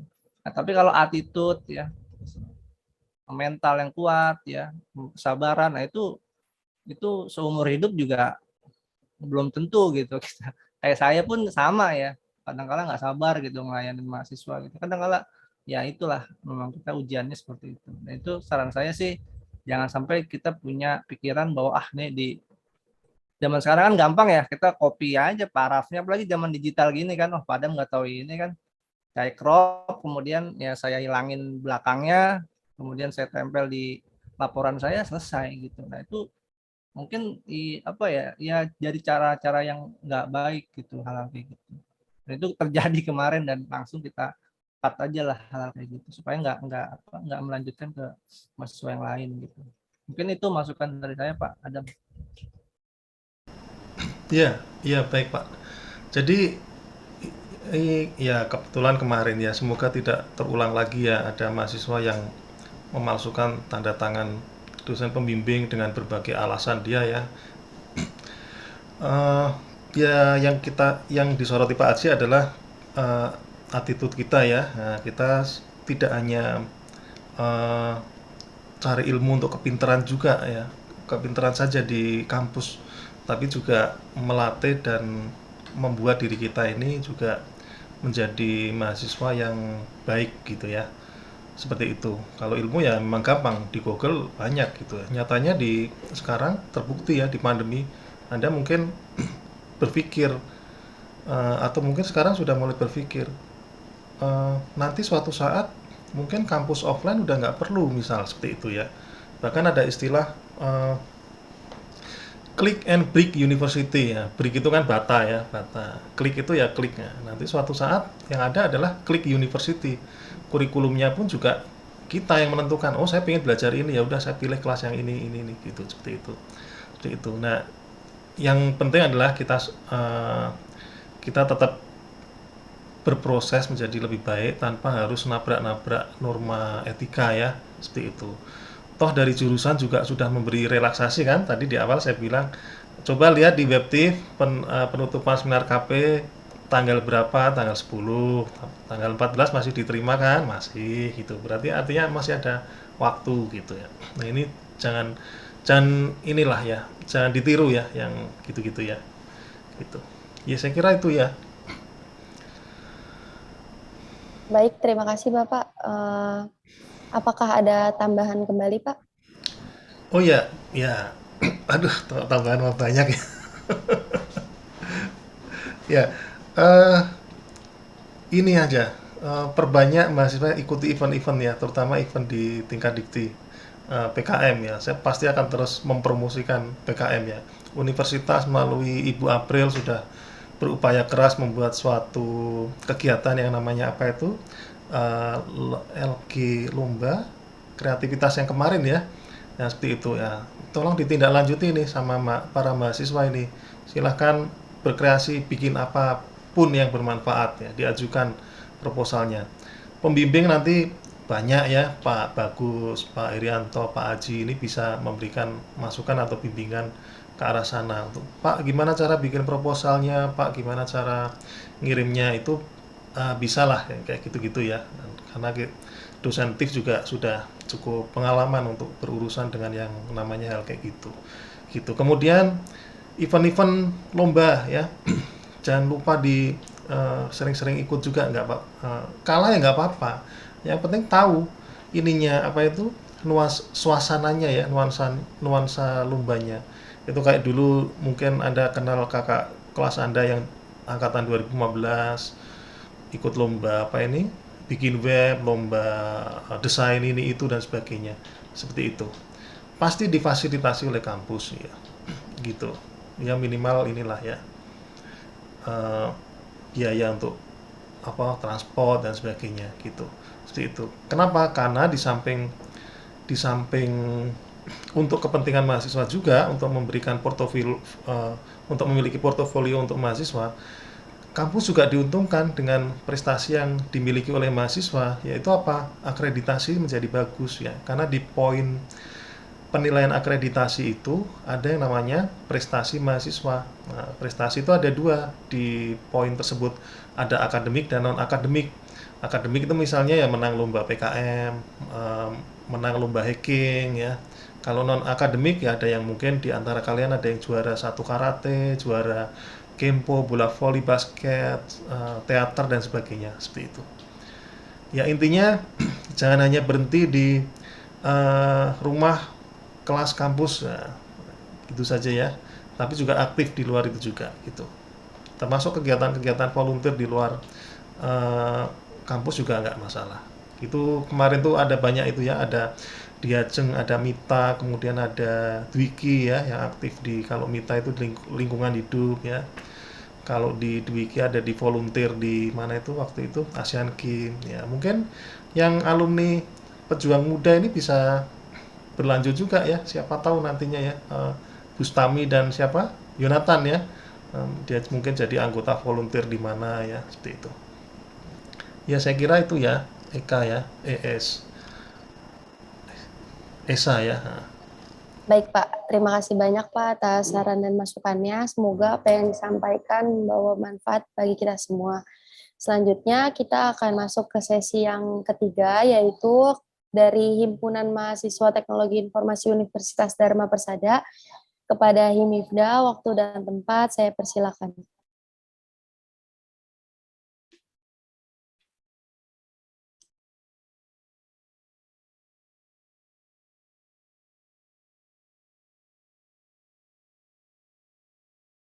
Halo.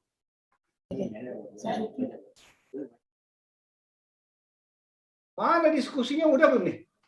Ya Pak, bentar Pak. Jadi pesan-pesan buat dosen ya dari teman-teman pengurus Himifda. Buat kedepannya ini sih Pak. Jadi kita lebih bersinergi lagi ya Pak buat teman-teman mahasiswa juga, teman-teman pengurus. Untuk kedepannya sih kita bisa lebih mengembangkanlah ilmu-ilmu yang ada nih di jurusan gitu Pak. Sama sih buat fasilitas juga mohon dikembangkan Pak buat nanti persiapan kita offline kayak gitu sih Pak. Mungkin dari teman-teman Himifda ada yang menambahkan lagi? Cukup ya saya rasa. Mungkin itu aja sih Pak. Tidak banyak dari kami harapannya. Terima kasih. Sekian. Wassalamualaikum warahmatullahi wabarakatuh. Waalaikumsalam. Waalaikumsalam warahmatullahi wabarakatuh.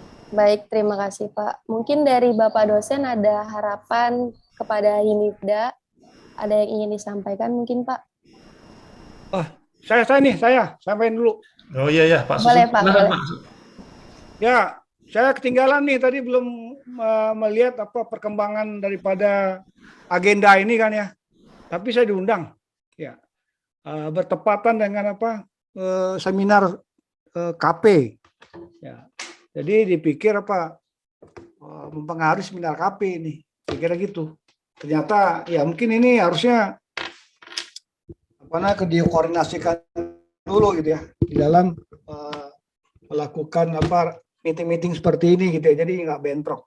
Nah, saya melihat di perkembangan daripada kita nanti mau offline ya tolong yang pertama yang saya mengkritisi bahwasannya yang pertama jangan ada ospek-ospek yang terselubung kepada junior gitu. Ini yang sangat hati-hati banget gitu ya. Karena selalu ini kita tekankan agar mahasiswa mau belajar di tempat kita gitu ya. Hilangkan ospek-ospek gitu lah, jangan terselubung-selubung gitu, kita nggak mau gitu ya. Tetapi kalau mau mengenalkan ya, kenalkanlah dengan mahasiswa dengan baik begitu. Jadi dengan santun lah. Kita nggak pengen terjadi hal-hal yang gap-gapan begitu. Ya, karena apa? Dosen kita nggak ada gap-gapan ya. Dosen TIP ini nggak ada yang gap-gapan ya, semuanya sama kita. Oke.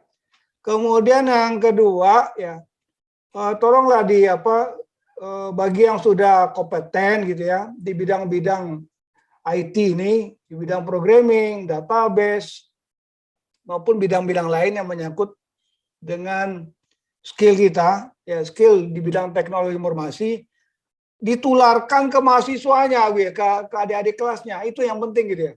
Jangan sampai hal ini tidak ada estafetnya gitu ya. Kalau bisa buat kelompok-kelompok yang berhubungan dengan kompetensi di bidang IT, itu aja. Nah ini mau tidak mau akan berlanjut terus, harusnya begitu. Berlanjut itu maksudnya apa? Ada estafet, bahwasannya ini ada kelompok, misalnya di bidang programming, nanti melanjutkan gitu ya. Kelompok ini, dan memberikan keahlian-keahliannya, sharing-sharing keilmuannya begitu ya. Bukan sharing-sharing sama copy paste aja, ini ya yang kita nggak mau gitu ya. Nah, kira-kira itu dari saya. Esa, terima kasih. Ya, Assalamualaikum warahmatullahi wabarakatuh. Halo. Iya, baik Pak. Terima kasih atas saran dan masukannya. Mungkin dari dosen yang lain, apakah ada yang ingin ditambahkan, Pak?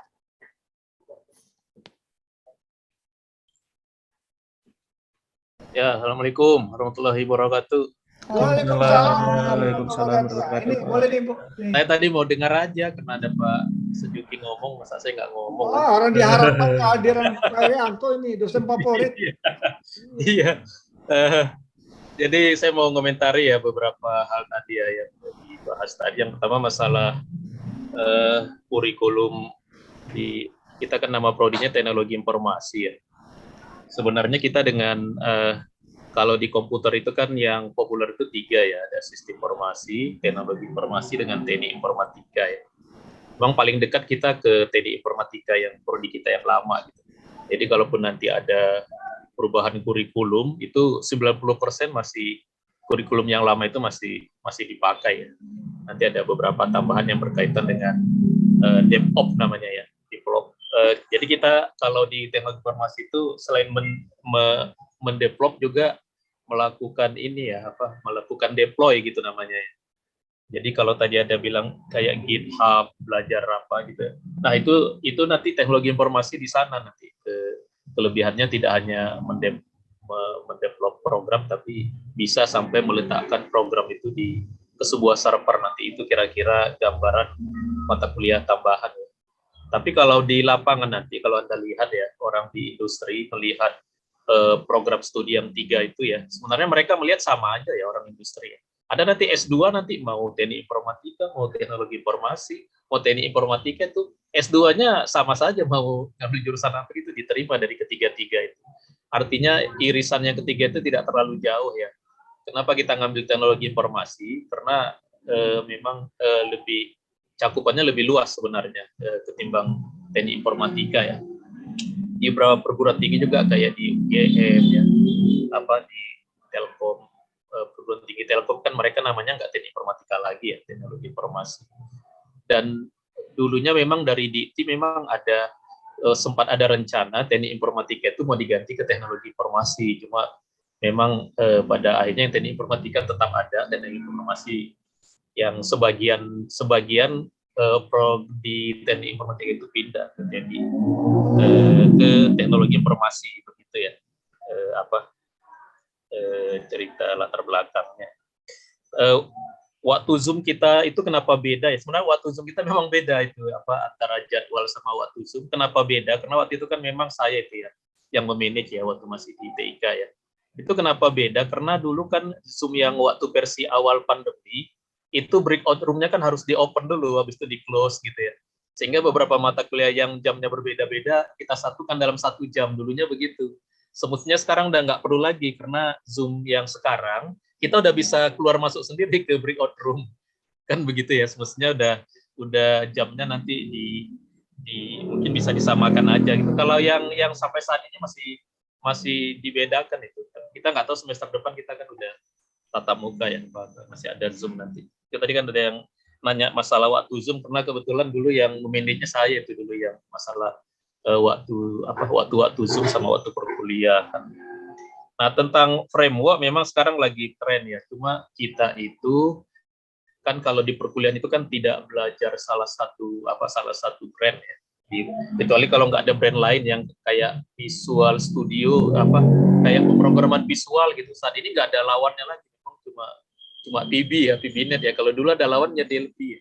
Nah, saya lebih mahir di Delphi daripada di PB itu dulu ya. Kalau sekarang kan sudah nggak ada, sehingga makanya kita pakai pemrograman visual itu alatnya pakai Visual Basic.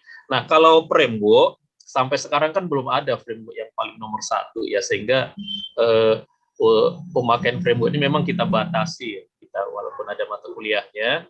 Kalau di KP itu kemarin kita diskusi di grup dosen ya. Di KP itu mahasiswa nggak boleh pakai framework ya untuk engine PHP-nya ya. Tapi kalau di skripsi sudah kita perbolehkan, karena kan ada mata kuliahnya gitu ya. Sama halnya dengan kerja praktek, dulu kita sempat nggak boleh pakai BB. Lah, kenapa mata kuliahnya ada gitu. Nah, ya silakan, tapi cocok gitu antara kasus dengan pilihan aplikasi yang Anda gunakan. Itu kaitannya nanti karena tadi kan masalah framework tadi cukup ini ya. Framework itu memang PHP-nya kan object oriented ya. Kalau memang mau dipelajari tidak hanya cuma copy paste atau cuma meniru-niru template, maka harus dari belajar OOP, makanya di belakang letaknya. Kalau di awal kan jadinya kayak CMS kita ya, kayak nempel-nempel mengganti-ganti teksnya gitu. Itu mungkin ya.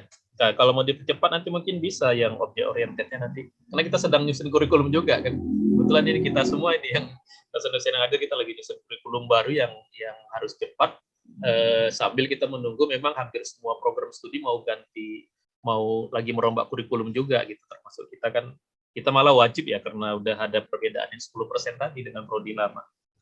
Kemudian ya tentang dinamika perkuliahan itu ya ada banyak hal yang harus kita pahami, itu kayak dinamika hidup ya. Dosen yang berbeda, dosen yang satu killer, yang satu baik banget, yang satu dosennya begini. Ya sejak zaman dahulu kala juga saya kuliah ya memang begitu gitu. Anda harus melihat dinamika itu sebagai seperti itulah nanti Anda waktu Anda terjun nanti lebih aneh lagi nanti ya. Enggak cuma dosen-dosen yang berbeda-beda yang tadi. Coba dosen beda-beda gitu. Itu dinamika seperti itu gimana Anda meresponnya gitu. Merespon hal-hal yang seperti itu memang jadi ya kita menganggap itu dinamika aja ya. Bukan suatu hal yang harus dipermasalahkan sehingga jadi hal yang sesuatu yang menghambat kita untuk belajar gitu ya atau apa gitu. Itu anggap aja tuh ya kayak bunga-bunga atau mungkin apa itu ya kerikil-kerikil yang memang begitulah ya. Di mana saja mau di negeri Anda kuliah di swasta gitu memang masa mau disamakan dosen gitu ya. Ada aja dosen yang mungkin ya dia beda aturannya sama pembimbing 1, pembimbing 2 sama di prodi gitu. Cuma kalau ada hal-hal yang memang sangat mengganggu ini ya baru nanti bisa, sejauh ini kan belum ada hal yang ini kan masih dalam kerangka yang bisa diatasi gitu oleh mahasiswa dan kita ya. Kemudian tentang attitude ya. Jadi saya melihat begini ya, untuk mahasiswa yang ini kan kalau di bidang teknologi informasi itu mahasiswa bisa lebih cepat pintarnya daripada dosennya. Ya kan? Iya, karena bidang kita itu ilmunya cepat berkembang, kemudian untuk belajarnya juga cepat karena kalau kita sudah punya ilmu sedikit, kita bisa lebih pintar dari dosen. Saya juga sering merasa dulu lebih pintar dari dosen saya gitu, lebih apa gitu ya. Cuma hati-hati gitu karena pengalaman saya di mana ya, termasuk di kita lah di Unsada itu, untuk mahasiswa yang lebih cepat gitu, yang merasa lebih cepat, jangan ada perasaan lebih yang membuat menurunkan kualitas attitude ya. Karena beberapa yang saya lihat seperti itu gitu, ada yang dia merasa pintar banget, tiba-tiba aturan dia harus berbeda dengan aturan lain. Kalau dengan saya nggak mau begitu. Ada yang keluar gara-gara itu, gara-gara saya. Ya, dia bilang tuh gara-gara Bapak saya keluar. Iya, kamu memang pintar, tapi saya nggak akan bedakan kamu dengan orang lain gitu, dengan mahasiswa lain aturannya sama. Jadi jangan kita harus bisa meletakkan attitude kita harus tetap tidak kita langgar gitu dengan kemampuan kita itu, jangan sempat menurunkan attitude kita lah gitu, intinya yang mau saya sampaikan ya. Ada yang mahasiswa pintar dia melakukan kayak tadi itu kecurangan, kayak dibilang Pak Haji tadi membuat alamat palsu, tadi Pak Haji, tanda tangan palsu ya. Ya itu kan sesuatu yang ini ya, atau dia menukar-nukar nilai di Sarpar gitu, itu memang pintar ya, kayak si yang punya Facebook itu kan dia dulu di Harvard dia mencuri-curi gambar, dia nggak ganti nilai ya, dia mencuri gambar di Sarpar, dipecat dia dari Harvard ya, di skor lah gitu ya. Artinya jangan sempat gara-gara kita orang IT itu punya peluang untuk cepat mampu gitu, itu menurunkan attitude. Nah gitu, itu intinya pentingnya kita melatih melatih sikap, etik Anda itu kita punya kepentingan juga gitu dosen-dosen ini. Sehingga kalau ada yang melanggar ya harus diberi pengingat gitu ke Anda, ya jangan begitu. Kalau di tempat lain malah kalau nyontek dikeluarkan. Tanya Pak Haji. Di tempat Pak Haji dulu kalau kuliah nyontek langsung dikeluarkan itu dari kampus. Kalau di kita DO Pak langsung. iya, kalau nyontek kita paling dosennya yang nilainya diturunkan ya. Nah, karena kalau kata ininya nyontek itu nanti dosen mahasiswanya kalau udah jadi pejabat dia koruptor. Mungkin begitu jadinya kan. Jadi makanya kita mengingatkan lagi. Ya bukan berarti kita cukup bersih, kita juga pasti ada yang salah ya. Silakan aja ya, Anda kan bisa mengingatkan juga, dan yang kita juga dosen akan saling meluruskan Anda sesuai dengan kemampuan kita gitu. Ya itu sih intinya kan acara begini baik ya, kita jadi nggak ada yang tertutup gitu, sampaikan aja gitu apa yang disampaikan, kita dengar gitu. Paling nanti kan kita paling ada yang akan kita lihat lagi gitu. Nah kan ini namanya di setiap perkuliahan juga feedback Anda juga kadang-kadang kita baca juga itu yang di portal itu nulisnya. Ya, saya juga sering kita dapat tulisan di portal, nggak apa-apa. Saya nggak cari-cari siapa yang nulis, saya baca gitu. Baru pembacanya pas pertama kita panas juga kan. Wah, ini Bapak ini begini ya. Lama-lama kita kan, oh ini ya udah kita apa yang bisa diambil pelajaran dari komentar-komentar Anda di portal atau secara langsung begini enggak ya, Pak? Ya itu sih intinya ya, kita masih mari terus belajar. Ya, saya juga terus belajar kan. Ada pelatihan saya ikut kemana-mana gitu. Tapi di samping itu juga kita masalah sikap, etik, ya, semangat, ya, spirit ya. Malas itu juga termasuk etik. Tidak cuma curang karena berbohong, malah gitu, termasuk hal yang harus kita benahi lah sama-sama itu. Oke, itu dari saya ya. Sejuk ini ngomong nggak boleh, kalau pas Juki ngomong saya harus ikut ngomong. Oke, terima kasih. Assalamualaikum warahmatullahi wabarakatuh. Waalaikumsalam warahmatullahi wabarakatuh. Terima kasih Pak Heri dan Pak Sujuki. Kemudian dari Bapak dan Ibu dosen, apakah ada harapan untuk perkembangannya HIMIFDA nih Pak? Halo, perkembangan ya? Iya Pak. Maksudnya perkembangan apa? Jadi harapan Bapak untuk HIMIFDA mau berkembang seperti apa, kayak gitu Pak? Ya, oke. Tadi sebetulnya begini dulu ya. Himpunan itu di bawah jurusan, bawah Kaprodi, gitu ya. Jadi bersinergilah dengan Kaprodi, gitu ya. Bersinergilah siapa nih, Pak Adam, kebetulan Pak Adam jadi Kaprodinya. Ya, jangan jauh-jauh dengan Pak Adam gitu ya, dan ikuti Pak Adam, sehingga apa, perkembangan itu sesuai dengan koridornya daripada jurusan teknologi informasi. Itu aja kira-kira. Jadi apabila ada masukan-masukan, mau seminar kah, mau mau kompren kah, koordinasi dengan Kaprodi begitu, sehingga lebih terarah dan lebih mantap gitu. Kira-kira itu, Isa. Terima kasih. Baik, terima kasih Bapak Sujuki atas masukan yang telah diberikan. Untuk para dosen, Bapak dan Ibu, mungkin ada yang ingin ditambahkan, Pak? Ya, saya nambahkan ya tentang HIMIFDA ya. Nah, ini karena porsi saya cukup happy ya, cukup senang dengan peningkatan kegiatan di HIMIFDA ya. Ya, kegiatannya semakin banyak ya. Termasuk kegiatan ini ya. Kegiatan ini juga atas inisiasi dari pengurus HIMIFDA.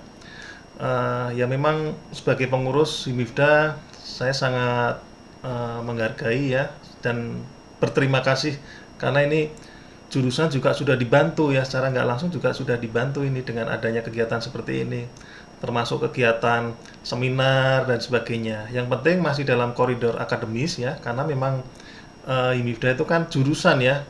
Jadi ya kalau jurusan itu berarti koridornya adalah koridor akademis ya, ke keahlian di prodi begitu ya.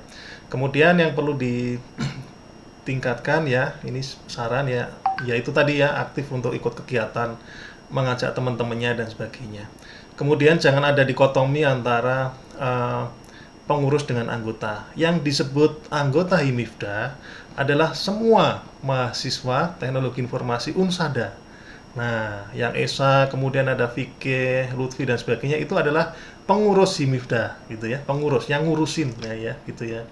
Jadi nanti selepas ini jangan ada kata-kata kamu Himifda bukan nah, gitu. Nah, selama mahasiswa teknologi teknologi informasi Unsada ya itu anggota Himifda gitu ya. Ya Anda itu yang pengurus-pengurusnya ya, think tank-nya ya, para pemikir-pemikirnya yang untuk mengadakan atau mengorganisir kegiatan-kegiatannya gitu ya. Saya kira itu ya karena ini juga kalau di lingkup universitas ini juga masuk bagian dari penjaminan mutu juga loh ini. Cukup bagus kegiatan seperti ini. Kenapa? Karena bisa memberikan saran ya, bisa memberikan ide, kemudian kritik dan saran untuk perbaikan ke depan.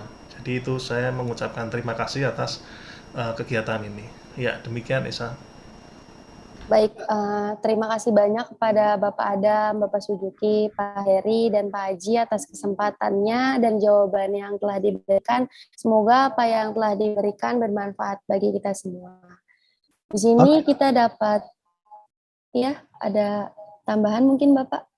Amin, maksud saya itu perlu di-capture tadi ya Pak, kata Pak Adam tadi Pak, ini sebagai wadah yang memberikan positif gitu ya terhadap borang akademis gitu ya, laporan akreditasi. Silakan Pak Adam di-capture dulu gitu. Oh ya, ini sudah direkam Pak. Ya, lanjut. Ya, mungkin terima kasih ya Pak.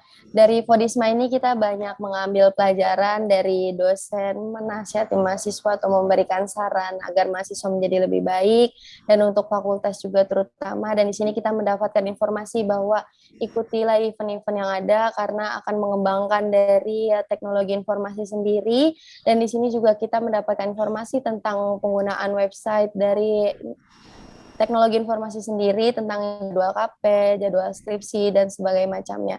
Kemudian di sini juga kita mendapat informasi tentang bagaimana belajar secara baik dan benar, penggunaan Zoom, otodidak, dan sebagainya. Saya Esa Meta Samira mengucapkan terima kasih banyak kepada Bapak dosen dan Ibu dosen juga yang telah hadir dalam acara ini. Semoga apa yang telah disampaikan bermanfaat untuk kita semua. Dan saya juga berterima kasih kepada mahasiswa Teknologi Informasi Universitas Dharma Persada atas kesediaan waktunya dalam mengikuti Fodisma pada hari ini. Saya Sameta Samira, mohon maaf apabila ada kesalahan kata maupun perbuatan yang telah saya buat. Terima kasih atas perhatiannya. Wabillahi taufiq wal hidayah. Wassalamualaikum warahmatullahi wabarakatuh. Saya kembalikan kepada MC. Sehat selalu Bapak dosen semua. Terima kasih. Amin, amin. Wassalamualaikum warahmatullahi wabarakatuh. Mohon maaf sebelumnya, perkenalkan nama saya Nadia Ayu Rahmania. Saya akan menggantikan MC sebelumnya dikarenakan MC sebelumnya sedang ada kendala. Acara selanjutnya yaitu acara foto bersama. Diharapkan teman-teman semua untuk menyalakan kameranya. Saya akan memulai dari slide pertama ya. Udah kelihatan belum? Iya Pak, ini sesi foto bersama. Iya, ada Pak Budi. Iya, Pak Eri. Pak Budi itu senior Anda sekaligus menjadi dosen Anda. Iya. Kok saya nggak kelihatan ya? Kameranya dihidupkan Pak Haji. Iya, ini kok nggak kelihatan? Kita mulai ya di slide pertama. 1, 2, 3. Oke, baik, yang slide kedua. 1, 2, 3.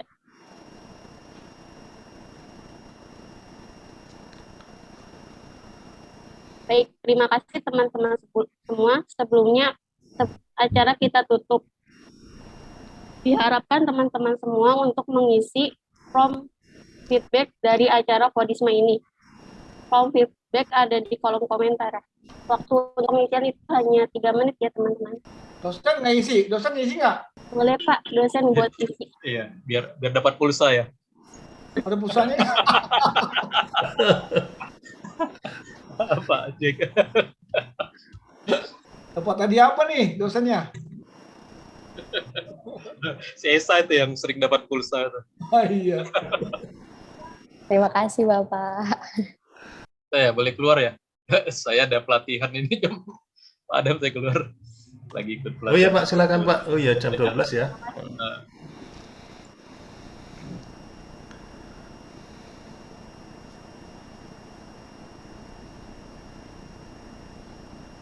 Halo Leb ya, makasih. Assalamualaikum warahmatullahi wabarakatuh.